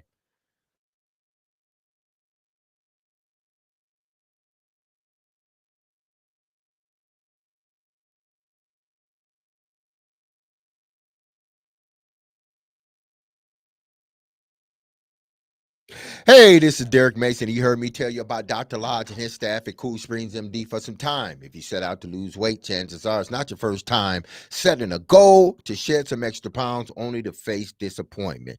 At Cool Springs MD, Dr. Lodge and his team understands the frustration of this cycle, and that is why they offer a different approach to weight loss. Their comprehensive weight loss program is led by Dr. Jeffrey Lodge and addresses the root cause of weight gain with tailored nutrition, exercise, blood test supplements, and more. They will customize a program specific to you and you only. So connect with Dr. Lodge at coolspringsmd.com today to schedule your appointment for your personalized weight loss plan just for you. That's Cool Springs MD, where your weight loss journey becomes a success story.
T-Mace, Vingan, and Donick, 1025, 1063, the game. Let's get to your phone calls on our phone line, driven by Wilson County Hyundai.com. Bradley has been waiting patiently. Bradley, thank you for calling. Please go ahead.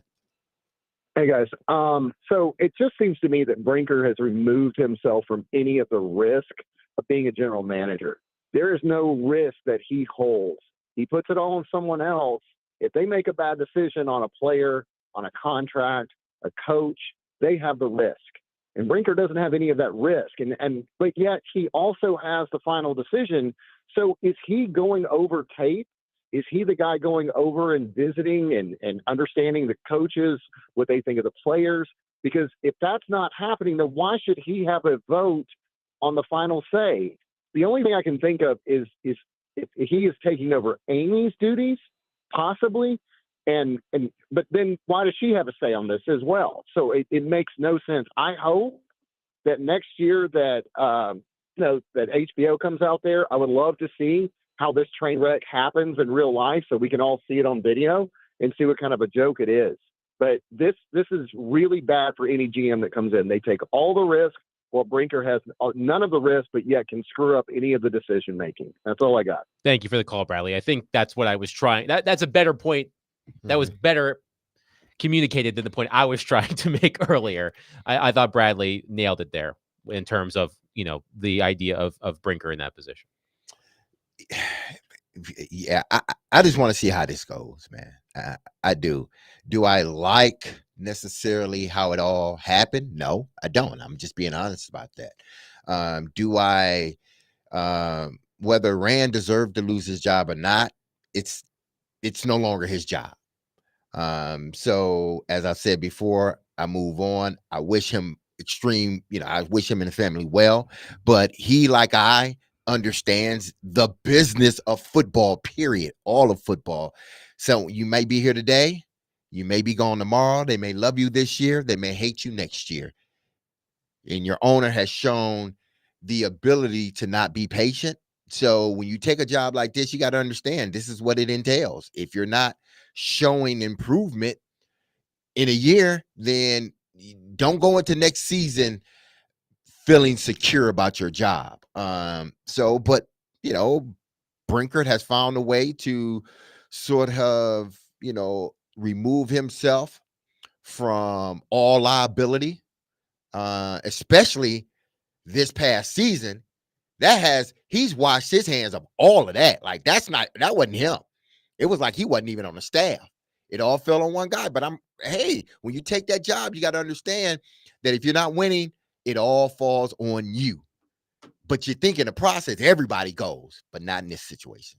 Doug is in Nashville on our phone line, driven by WilsonCountyHyundai.com. Doug, thank you for calling. Please go ahead. Hey, guys. You ever had a job where you had to relocate and go out of town and move and everything's packed? You got to hit the ground running. You don't have time to unpack your things. I'm thinking that Callahan right now is seeing some boxes in his garage that he can get a chance to unpack. He's probably telling his wife, "Baby, don't unpack those boxes." and because there's no way that he's going to succeed in this. The other thing is, you remember when the Raiders were the laughing stock of the league? And Mace, you can say this. Basically, players went out there to get that Al Davis money because they weren't successful, because they weren't run well. Players not even coming here to get that free money. And the other thing, on a humorous note, how about the police officer that got fired? What did he do wrong? They just fired him. They could just be fired. You got a point. and then the other thing, I'm going to hit this on something my dad used to say. When you say, I hope, and this is words of my father. Son, hope is a boat that don't float. I'm out, man. Doug, thank you for calling. Good call.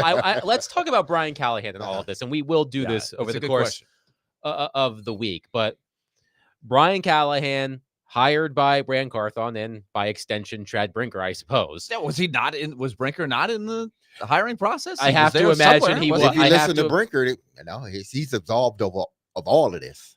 But he's not responsible for anything that happened in the last year, even though he was there and promoted in front of Brand Carthon. But Teron Davenport, our friend Teron Davenport of ESPN.com, had a story after GM fired pressure on Brian Callahan to turn 3-14 Titans around. And Burke Nihil, there's that name again. Burke Nihil told Teron Davenport, quote, they want to see growth. I mean, I'm sure the powers that be. They want to see growth, and they'll support Callahan in that growth, but they're going to hold him accountable. That was the quote from Burke Nihil, according to Teron Davenport. We believe in Brian, and we think he's going to get there. This is Chad Brinker. That wasn't good enough, and this wasn't good enough this past season, and Brian knows that. He understands that he and his staff has got to get better and do better. So he understands. So have they had a meeting? Have they had the exit meeting with him after all of this? Since Rand has been fired, that's what I would want to know. Because when Brian Callahan took the podium the other day, he hadn't talked to anybody. Right? They asked him, "Hey, is Rand back?" Yeah, I think he's back. Jared, is Chad around? Oh yeah, he's Hold around. on. Is Burt Nihil? Is Burt Nihil? His job is over Brinker's job, right? Burt Nihil has a higher I don't pretend title. to know. He's not a football guy. But I'm just saying, he's a lawyer. Because when Burt Nihil says what he says about Callahan and him knowing that it's basically a results-based business. Well, Burke Nihil, he told Paul Kaharski this yesterday, that Burke Nihil is empowered by Amy Adams Strunk to speak for the organization. Similar to similar to Sean Henry's position with the Predators. Sean speaks on behalf of ownership. Right. So I have to imagine that if Nihil is being empowered by Strunk to speak on behalf of ownership, I imagine that Nihil they might be on like parallel fields. Like Nihil might be, the final boss of the business side, and Brinker the final boss of the football side. But it's a good question. But you have to meet somewhere. Burt Nihil can come out and say Callahan understands that basically it's a results-based business and we need to see results. So he's able, when he's a part of the other side, the business side, he's able to comment on the head coach, but he can't comment on the GM. I was about to say sleaze. The GM / president. He can't comment on him, but he can go around that and comment on the head coach. That doesn't make sense. Why you can't say Brinker as well as Callahan, because they both came in at the same time, basically. Brinker and Callahan understand that, hey, this is a results-based business, and we need to start seeing some results. It just seems like, again, Brinker has isolated himself from that. So now we all going to talk about Callahan, and rather Nihil and Amy talking about Callahan and I, meaning Brinker. But that sounded like we're going to tell him what he needs to do with his staff or else. That there's a little bit of that tone. Let me read the quote again. Read it again. This is from Teron Davenport speaking to Burke Nihil and Chad Brinker. This is the quote from Burke Nihil. Quote, I assume this means ownership. They want to see growth, and they'll support Callahan in that growth, but they're going to hold him accountable. So they mean Brinker too. That on the surface, what would be different about that than any organization? Of course, the coach has to be accountable. My question is, I thought Brian Callahan was very self-reflective, understands that he's a young coach that needs to grow. He even said, look, I'm self-evaluating. I'm asking my players, what did you like about what I did? Where can I be better? He mentioned that the defensive guys. Right. He wants to be more connected with the defense, even though he's the play caller for the offense. There were some great questions. He got peppered with questions. He answered all of them. He said, it's important to me to call the plays.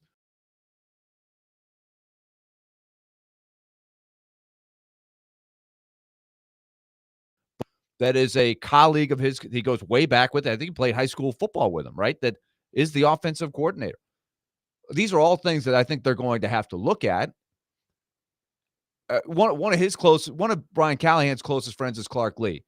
Clark Lee, I think, had to take a hard look in the mirror last year when they got overwhelmed on the football field at Vanderbilt. We're not competitive at all.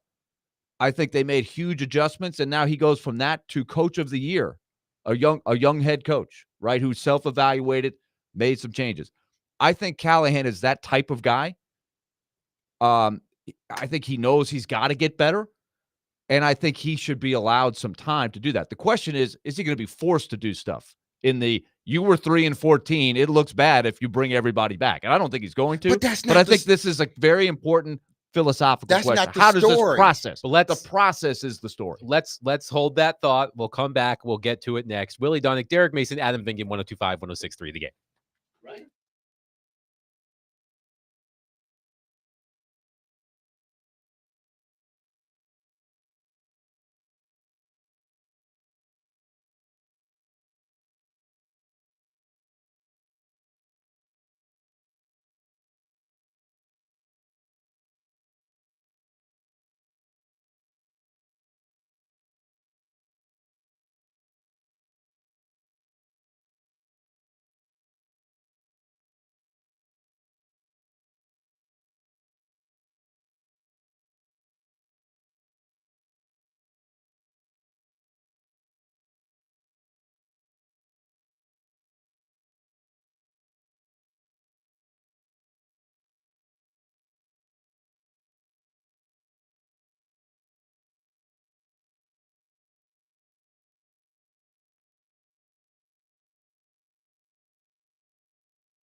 D. Mace, Vingan, and Donick, 1025, 1063 The Game, broadcasting from the Busy Bee Plumbing, Heating, and Air Conditioning Game Nashville Studios, home of the $99 yearly Beehive membership, where the buzz is always about great service. Willie Donick, Derek Mason, Adam Vingan here with you.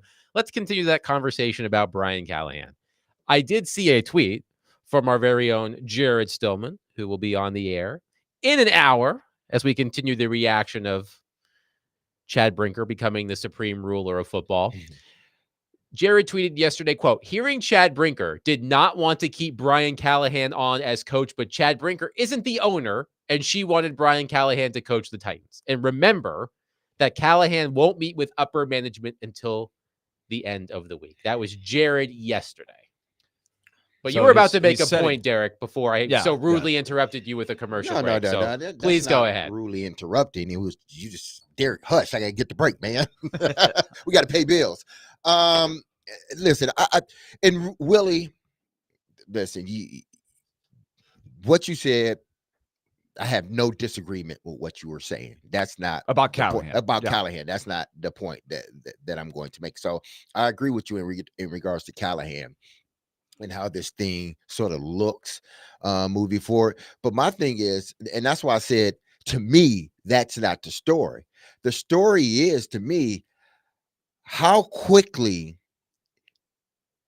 Brinker was able to isolate himself and insulate himself away from all that happened last season. Where if Bert Nihill is speaking for Amy is the owner of this ball club. So Amy speaks for everybody.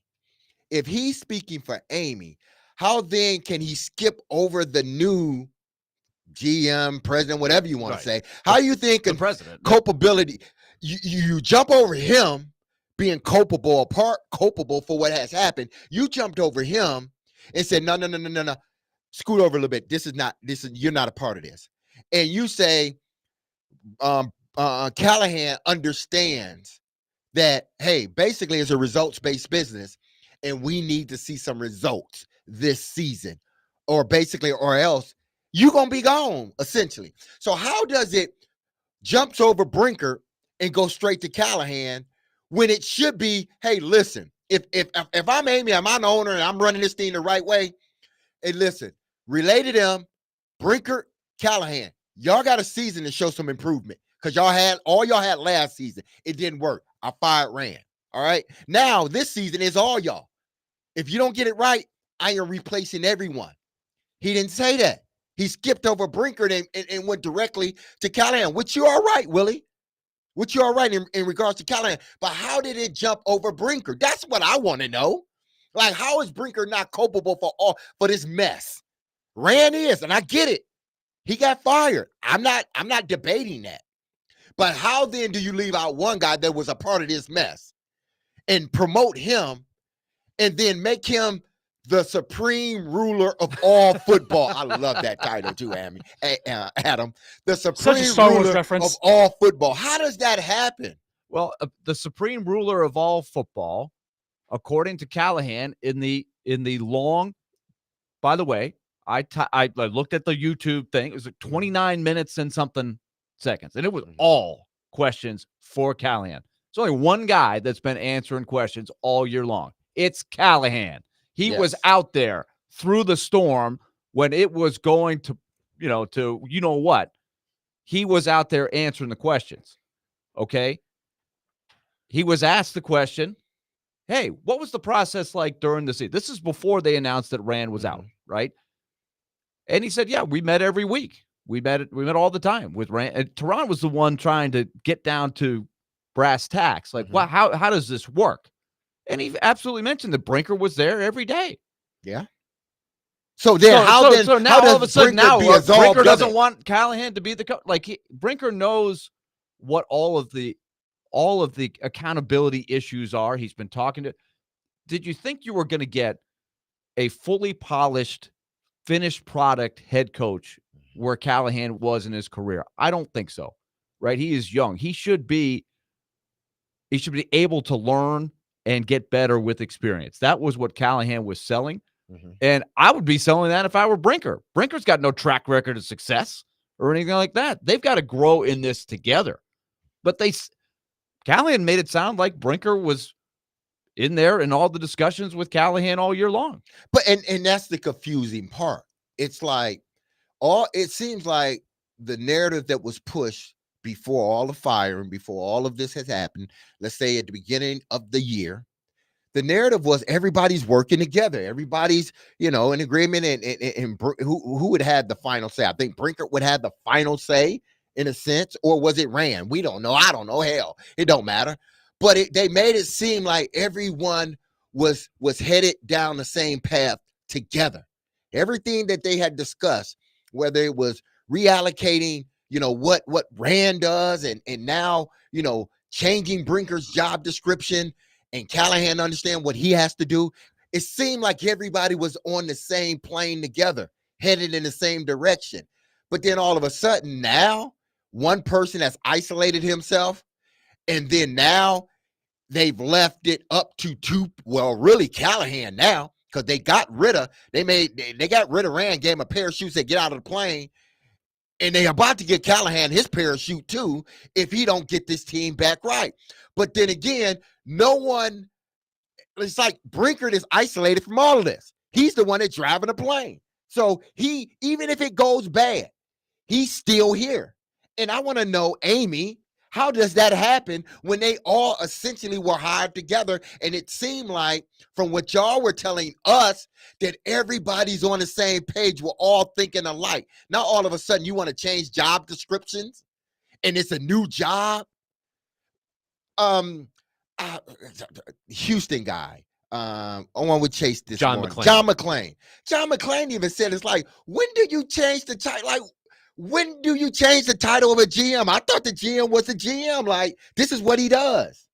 Like, now all of a sudden you changed it where Rand got in there, and now you want to change it back again. That doesn't make sense. It doesn't. At least not to me. Now, if y'all want to make it make sense to y'all, go ahead. Go right ahead.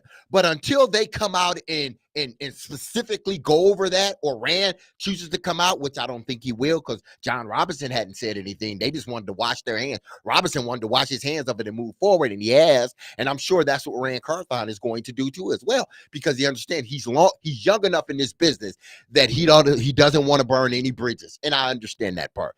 But explain to us, like, why did you have to change the job description twice when I think over the last 100 years, the GM is the GM. I understand times change, but essentially evaluating the roster, bringing in good players, bringing in good talent. Isn't that what a GM does? Like, that's your main job. Scott is on our phone line, driven by WilsonCountyHyundai.com. Scott, thank you for waiting. Please go ahead. Scott, are you there? There you go. Real simple. Yeah, are you there? Yes, go ahead. I got a real simple question. So if you were the career counselor for Rand Carthon, and you were looking at the, kind of doing a post-mortem on this firing, what are 3 or 4 things that you would have suggested that he could have done differently? It's easy to say, well, yeah, they won 3 games and they fired the GM. Okay, that's kind of a cop-out. I want to know, there have been suggestions out there, for instance, that he didn't grind. Okay, I don't know what that means. Maybe he didn't work hard enough. He didn't get there at 5 a.m. I don't know. But if that's number 1, what's 2, 3, and 4 that he could have done differently that would have led to our not talking about his getting fired perhaps this year? And I'll hang up and listen to your opinion. Thank you. Thanks, Scott. Well, the first one is one that we've talked about a lot. If I were his career counselor, I would say, Rand, if you ever have the opportunity to hold this position again, you need to make yourself more available to, for lack of a better term, your constituents, your fans. You need to be doing more interviews. You need to, when you do those interviews, do not be evasive in those interviews. Answer the questions. Be honest. Be truthful as much as you can possibly be. Be clear. As we've been talking about these past couple of days, and even before Rand Carthon was fired, he lost control of his own narrative because he chose to, for lack of a better term again, hide from doing interviews. He did the one interview with Nick Suss of the Tennessean after the blowout loss to the Lions. He had the ball didn't bounce your way line in there. Derek and Chris and Jared had a wonderful time breaking that down on the award-winning pregame show that week and then for subsequent weeks. But that interview did himself no favors because it wasn't in front of people. We didn't hear the tone of what he was saying. We just read it and we decided what the tone was for him. So from a public relations, and we can talk about football, and I want you guys to do that. From a public relations standpoint, the first thing I would say is, Rand Carthon, if you ever get another opportunity to be a general manager, stop hiding. You need to control your own narrative because as we've seen with these stories that are coming out, now they're being controlled for him. So that would be the first thing I would suggest. But from a football perspective, I don't think there's, from a football perspective, I don't know what more we can add to it because obviously when it comes to football, like a lot of it is hey, listen, it's one of those jobs, and not many jobs are like this, where you're going to see either immediate results or you're not, like week by week. That's what I'm saying. Like it may take a year to sort of, mature as a team and get to where you're going. But each week, that's an opportunity for you to come out and show you're getting better or you're regressing as a team. So I don't know in regards to the football stuff, he needs to do better other than, okay, they said he slept on a plane once. I would advise him, don't sleep on a plane no more. Just even if you have to, I don't know, pack a 5-hour energy. Take an energy drink. Even if it's a 5-6 hour trip and y'all leaving late at night, find a way to stand up. Or if you want to go to sleep, go in the bathroom, act like you're using the bathroom, go to sleep for 20, 30 minutes, and then come back out. That's what I would advise you. Because in this, I understand, I'm starting to understand now. In this business, it's truly cutthroat. It is true. When I mean it is truly, I'm trying to position myself to get over you, and I'm going to use any and every opportunity I get to do that. I'm going to see things. I'm going to put it in my pocket. I'm going to laugh with you, shuck and jive with you. But then when that time comes and I need to do self-preservation, I'm going to pull those things out. People are keeping receipts. Maybe, Rand, you ain't keeping receipts. And I would advise you to start keeping receipts now because everybody's keeping receipts on you. They kept receipts on you when Vrabel left and things started trickling out. And now they're keeping receipts on you as you exit the door. You need to start keeping receipts because all these people are keeping receipts of you. And when the time comes, they're going to use it against you. That's what backstabbers do. That's what no good people do. That's what people do that want to rise up on a corporate ladder. Some of them backstab. Some do it the right way, but some of them backstab too. And it seems like there's been too much backstabbing within its organization the last 6, 7, 8 years. Willie, what do you think? What would you suggest Rand Carthon would do? I think it's important to always have the context of knowing he inherited a very difficult situation. It was a team with the window of a winning era that was closing, an aging roster that was up against the salary cap, that was trying to hang on. That was the last year of Vrabel. They tried to run it back when the window had been closing before he got there. That's a tough job. You also had, if you were looking closely, 3 empty drafts. And so the next wave of players that you're building around to replace the Henrys, the Byards, the Danico Autreys, those guys, there weren't that wave of young players coming in. That was a recipe for trouble and a what? It starts with an R. Rebuild. Okay. Rerun. So it was going to be very, very tough. Then who is your quarterback that you're going to try to rebuild with? It's Will Levis. Okay. He was involved in a selection of Will Levis. It didn't work. He would be one of about 200 general managers that took a swing at a quarterback and missed, right? There are more swings and misses than there are doubles, triples, and homers. That's how that game works. I would say this. If he were aware of the fact, and I do think it's the label that he was not a hard worker, he did not do enough to either self-evaluate or make a point to say, I am working behind it, and show his peers that, hey, if this is how you're going to label me, it's wrong.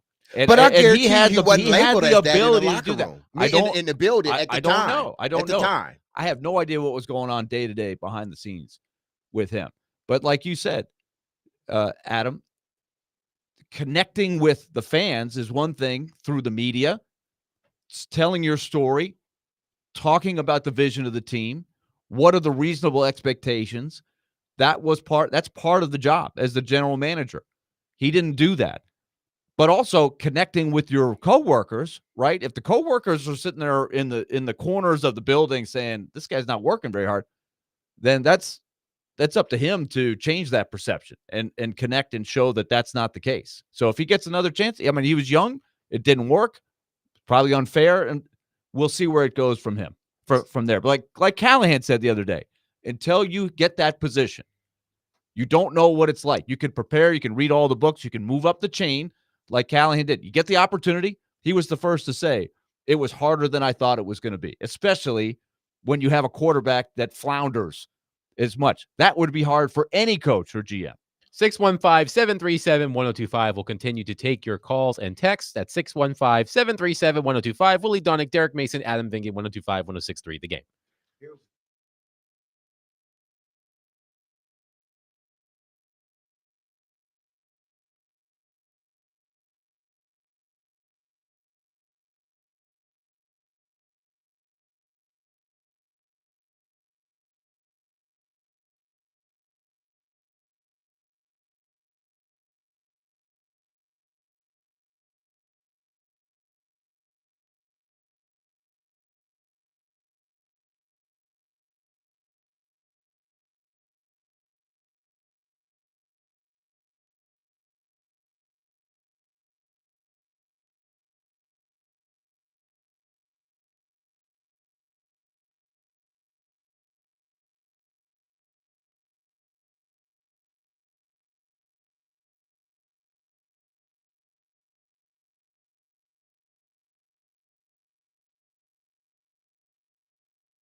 D. Mace, Vingan, and Donick, 1025, 1063. The Game Really Donick, Derek Mason, Adam Vingan here with you. Let's get to your phones. Chris is on our phone line, driven by WilsonCountyHyundai.com. Chris, thank you for holding. Please go ahead. Hey guys, how you doing today? Good, Doing thanks. good, Chris. Yeah, I just wanted to chime in on the front office. Starting with Amy, I think we all know that Amy wants to win really bad. I mean, she's carrying on her father's legacy. It's one of the 12 franchises that have never won a Super Bowl. Now, when you look at the people that she's hired and fired, going back to John Robinson, it seems like she's always had one guy that she's relying on to run the operation. It was John Robinson for a while, and she got really close in 2021 with Robinson and Vrabel. I believe the Super Bowls was theirs to take that year, but the window slammed abruptly shut. And that was the beginning to the end of Robinson, because he had 3 straight years of first-round draft busts. Well, after the AJ debacle, she fired him. They were 7-3. They ended up losing the last 7 games in a row, and everything's just gotten worse since. But each administration, she seems to have one person that she sidles up to. I don't know if they sweet talk her or what, but it was Robinson, then it was Vrabel, then Carthon for a short time, and now it's Brinker. Now, Amy makes the final decision, but right now she just appears to be floundering. She wants to win so badly, but it's just so hard to find that combination in an organization like the Houston/Titans. When that window's open, that's why J-Rob, after they lost that game, he was crying. He knew that they had lost the opportunity. And I just think Amy, God love her, she wants to win at all costs, but she's just having trouble finding the right people, and it just looks bad. Thanks, Chris. Thank you for the call. And as Chris was describing that, yes, I was thinking back to that clip we played earlier in the show of Mina Kimes and Laura Rutledge on NFL Live talking about the Titans' decision to fire Rand Carthon. And I really love the word that Mina Kimes used to describe Titans ownership: erratic. I think that is a perfect adjective to describe what we're seeing. And to the caller's point, perhaps she is so blinded by winning, she is making decisions that perhaps aren't as well thought out as they should be. I think erratic. Willie uses the word wild card, which I also think is a great way to describe Amy Adams Strunk. But erratic, I think, is what the caller was pointing to, and I couldn't agree more. I think some of this, the sort of spontaneity of it, I think some of it has to do with that stadium. I think she's so hell-bent. And listen, I get it. I said this 2 years ago. Everything points to that stadium. Nobody wanted to listen. Everybody, oh no, it's other. No, everything points to that stadium because they understand that listen, we got to get butts in the seats. And her firing possibly John Robinson, maybe it was, too knee jerk. But when she did it, it sort of started this chain reaction of, okay, if it doesn't get right, next guy up, who we gonna fire? Instead of saying, listen, okay, I'm done with this. Let me move. Either I'm going to keep everybody for another year. I'm just going to move away from everybody. Head coach Mike Vrabel, everybody. I'm going to move away from everybody and restart this thing over. But she thought she could get by another year with the sort of that scent of winning from Vrabel. She thought she can get away with it for another year or so and hire Rand and force them to work together because she felt maybe, just maybe, what Vrabel is doing will sort of cover up the first year GM. Well, it didn't, and your team got worse. Okay, so then you fire the head coach. You hire a new coach.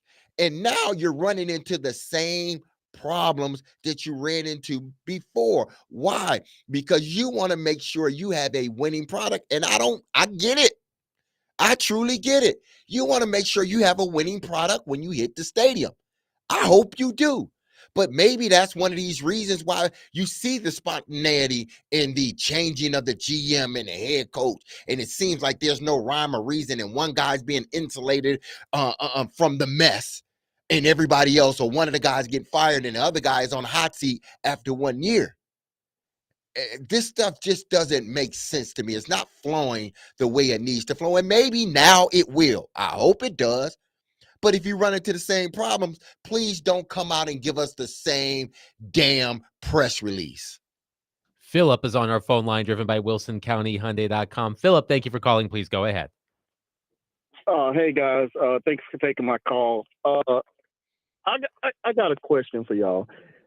Would y'all be like, a lot of people bash Rand for not coming out with a vision, and after Rand gets fired, I read a Nick Suss article where Brinker came out with a vision.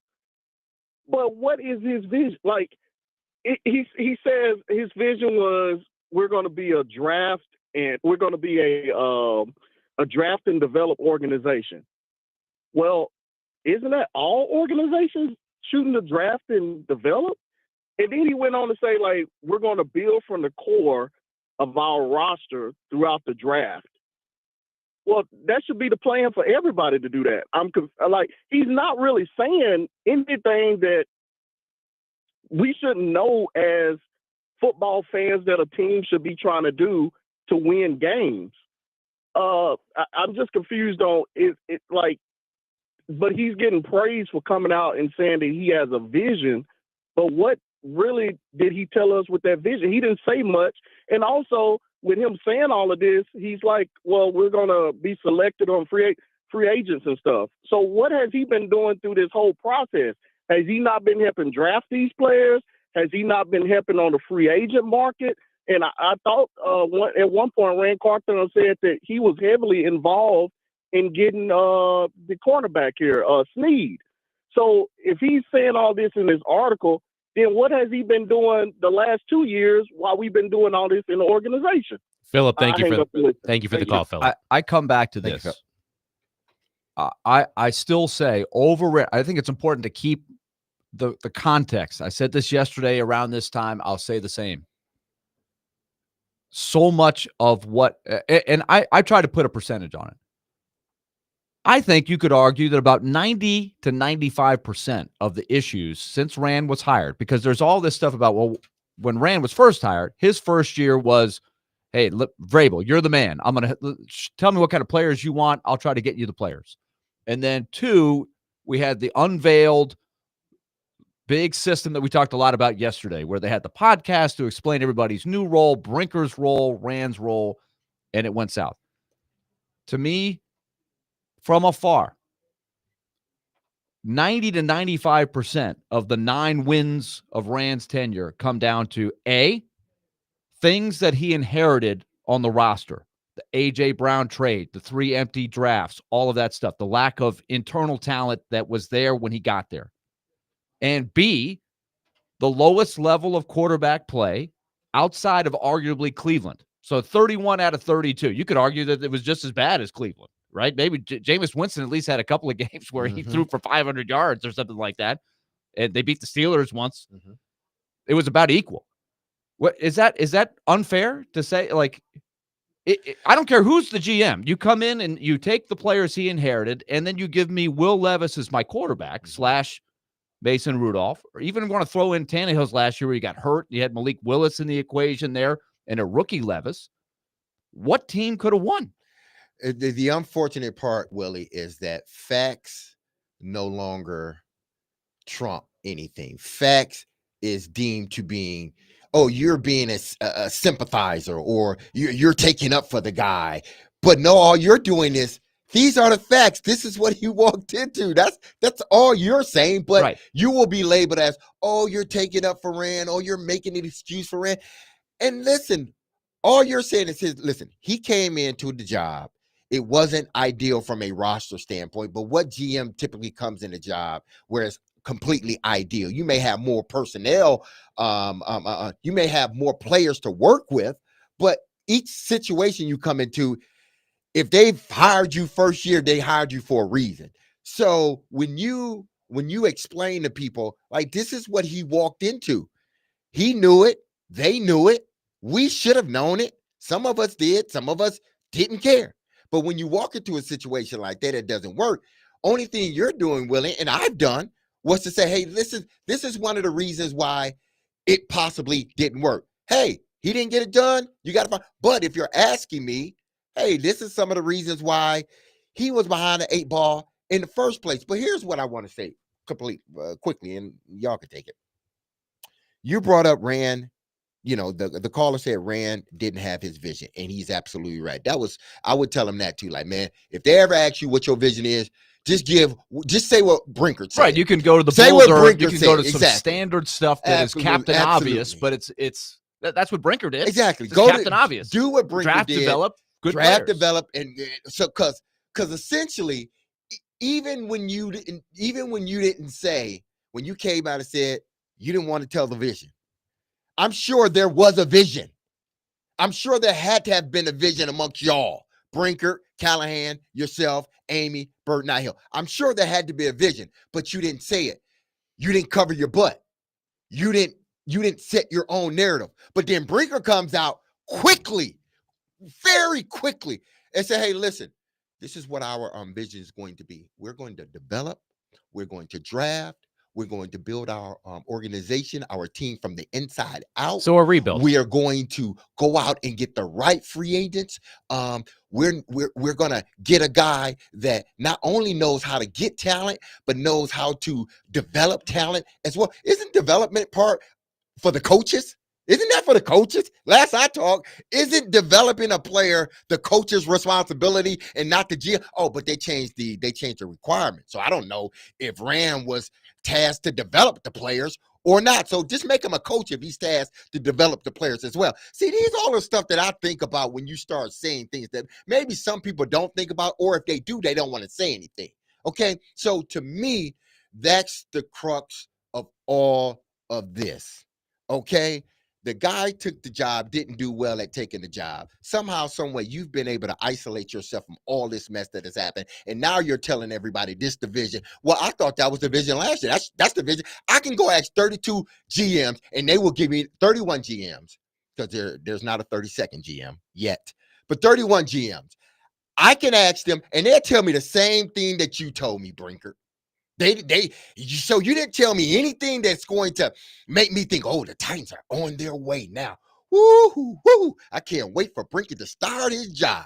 You're not telling me anything that Campbell didn't say in Detroit, he and his GM, that they didn't say in Washington, that they didn't say in Seattle, that they didn't say in Chicago, Dallas, all of this stuff. So you're not telling what's different. What is going to be different, Brinker? That's what the fans want to know. Damn, if I want to know it, it don't matter to me. What's the plan? Willie, what's the plan? I'll say the fans want to know that, if Brinker. they get quarterback play the way they've had the last couple of years, it's not going to look any better. No, that's you got to hope the roster gets better. That will help. But if the quarterback play is 31st or 32nd out of 32 teams, you're in trouble. I don't care what your vision is. 615-737-1025. We'll continue to take your calls and texts on our phone lines driven by WilsonCountyHunter.com and wrap up the show next. Willie Donick, Derek Mason, Adam Vingan, 1025-1063. The Game.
D. Mace, Vingan, and Donick, 102.5, 106.3. The Game, Willie Donick, Derek Mason, Adam Vingan. Speaking of telephone, see what I did there, David Janes? Let's go back to our phone line driven by WilsonCountyHyundai.com. Ed has been waiting patiently. Ed, thank you for calling. Please go ahead. Good afternoon. Hey, good afternoon. Got a question for Willie. Willie, do you see any similarities in the Titan structure and what Vanderbilt went through, 10, 15 years ago with David Williams stripping him of the AD title and giving him something else? And just want to hear that off air if I could. Okay, thank you, and enjoy the show, guys. Thanks, Ed. That's an interesting question. I think he's referring to 2003 when the chancellor at the time, Gordon Gee, fired the athletic director, Todd Turner, and he unveiled this new infrastructure from the top down that was not going to be truly called an athletic department. And it was going to more emphasize blending the athletes with the student body, making them feel more of the campus feel. In fact, he even used the word intramural in there, which absolutely freaked everybody out.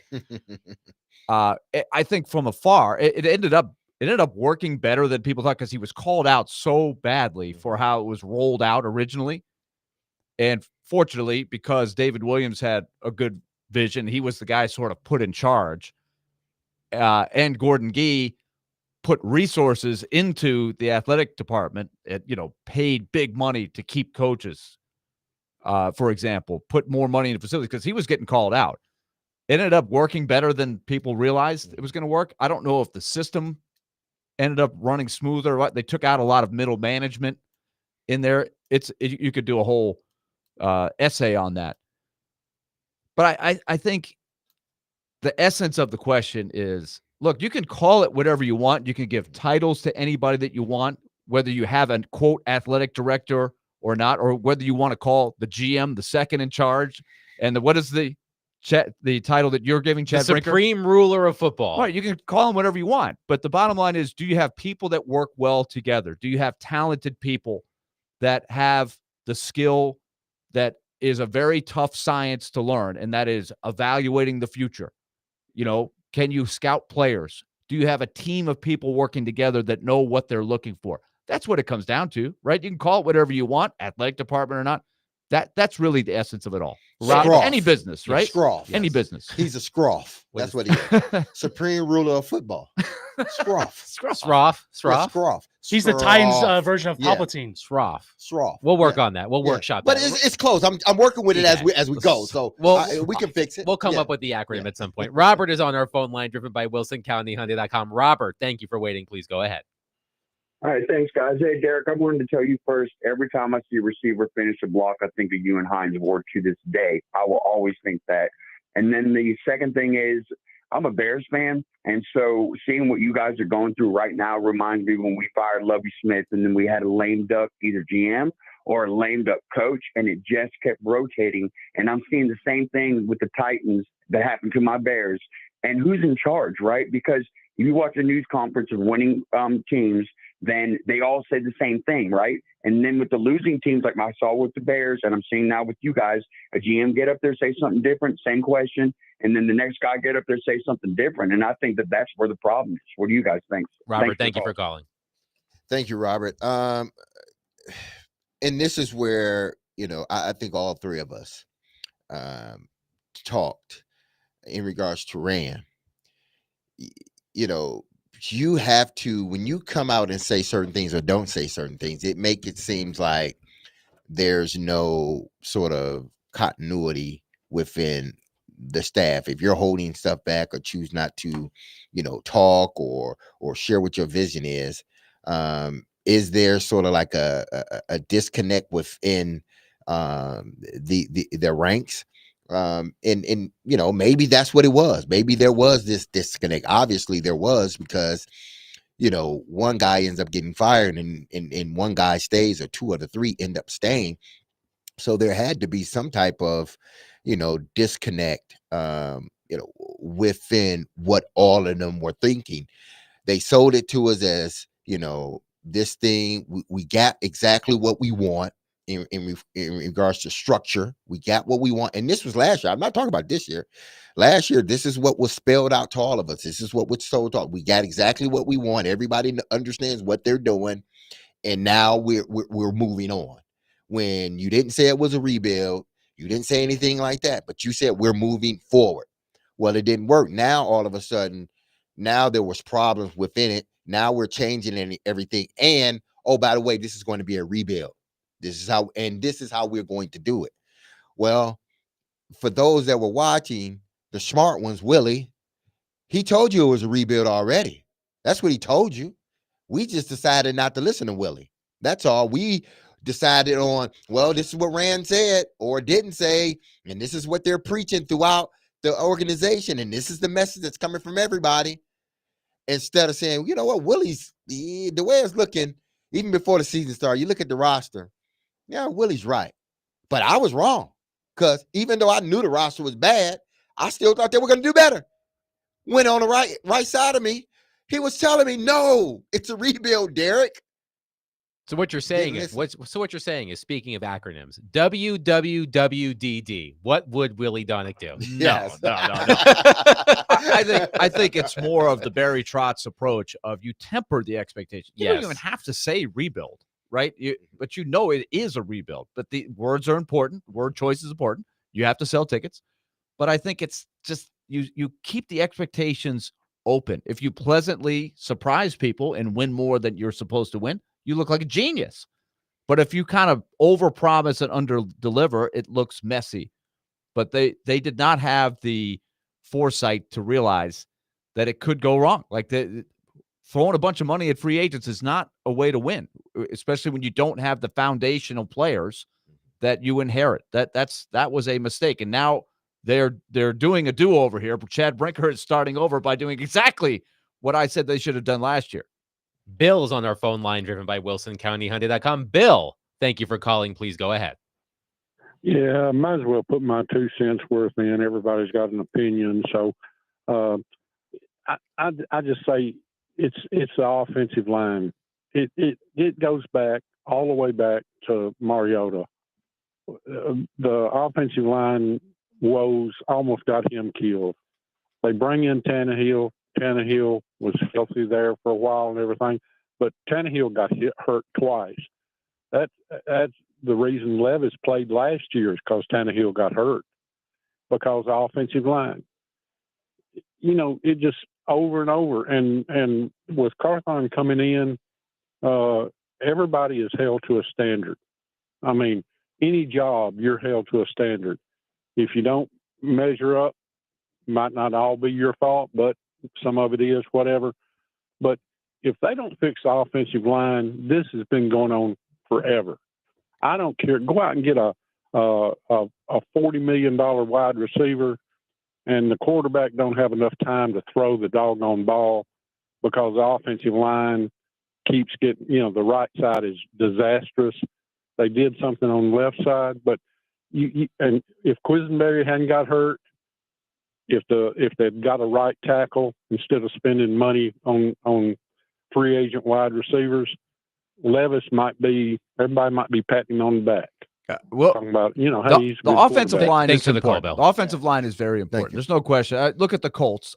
They've invested probably as much as anybody in the offensive line.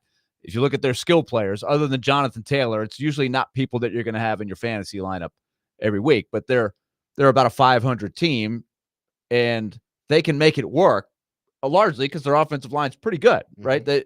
So Gardner Minshew and Flacco and a very young Anthony Richardson, it allows them to have a little bit more success because they can run it. Okay, so that aside, we understand offensive line is important, but Brian Callahan was talking about that and saying, look, J.C. Latham at 21 and Peter Skoronski at 22, he really thinks have a bright future. I think as they go forward and we look back on what happened when Rand was the GM, I think a lot will be riding on those two guys, right? Rand Carthon, if he ever gets another GM job, he'll say, look, I try. You can't fix all the problems in 1 year, but if you draft guys who eventually become really good players for you, that's a win, right? I think that's That will be something to watch going forward, is how quickly can they get another good offensive line? It's going to be riding on Skoronski and Latham largely. Yeah, He tried to sell that left Skoronski side. got a lot better. I don't know. He did. And- He sold to. That's what he was trying to do. He said, Latham. He was, satisfied with Latham this season, but he needed more moving forward. He said that Skoronski got a lot better, but understanding that he needs to take another step forward. So he talked about that left side as if that's not their problem. Like the left side of the offensive line, from the center to the left side, it's okay. We have to now concentrate on the guard and the right tackle. There's some right tackles or tackles out there that will come up for free agency. One is with the Baltimore Ravens. I think both of them. Baltimore has 2 guys on their offensive line, if I'm not mistaken, that will be free agents this season. I anticipate on them signing them back. No, they have one. Kansas City has a guard. I believe that's up after his rookie, but I'm sure they're going to sign him back, and I'm sure the Ravens will sign back their tackle. So yeah, they got to get the offensive line situated, mainly the right tackle. But those are things that we knew. Like, we knew that going into the season last year, they didn't do it. We knew it headed out of the season. Our thing now is who's going to be the one that makes those calls, moving forward. Who's going to be the one that draft? Because a lot of this is going to hinge on this year's draft, last year's draft, and the year before that. If those players continue to, of the last 2 drafts, continue to progress and get better, along with whoever they draft now, it will seem as if, okay, Brinker came in and he cleaned up all of this mess. But I don't want people to forget, if it indeed does happen, and I hope it does, let's not praise the guy too much, especially if Sweat turns out to be continue to get better. Latham continues to get better. Skoronski continues to get better. Spears stays healthy, get better. Ridley comes back with another 1,000-yard plus season. Pollard comes back with another 1,000-yard plus season. These things start happening. Whose guys were they? And that's all I'm saying. Brinker will take credit for that. I don't know. But I'm just saying, I don't think we can act like forget. these last 2 drafts have been earth-shattering. But they hadn't been like in the trash either. No, they've been decent with a chance. And that's why I say it's riding on the development going forward of very young players like Sweat, Latham, and Skoronski to get better. If they move up and develop, then you got a couple of decent drafts. Yeah. Excellent participation today, all of you. Thank you so much for calling and texting. That'll do it for us today. We'll be back at 11 a.m. tomorrow. Mitch Light will join us at noon to preview the college football playoff. Elliot Friedman of Sportsnet will join us at 1 o'clock to discuss the Nashville Predators and the NHL at large. And of course, we'll continue the conversation surrounding the Tennessee Titans, which Jared Stillman will also do coming up next on 102.5, 106.3 The Game. Be love on you people. Have a wonderful, safe, and blessed Wednesday. Peace.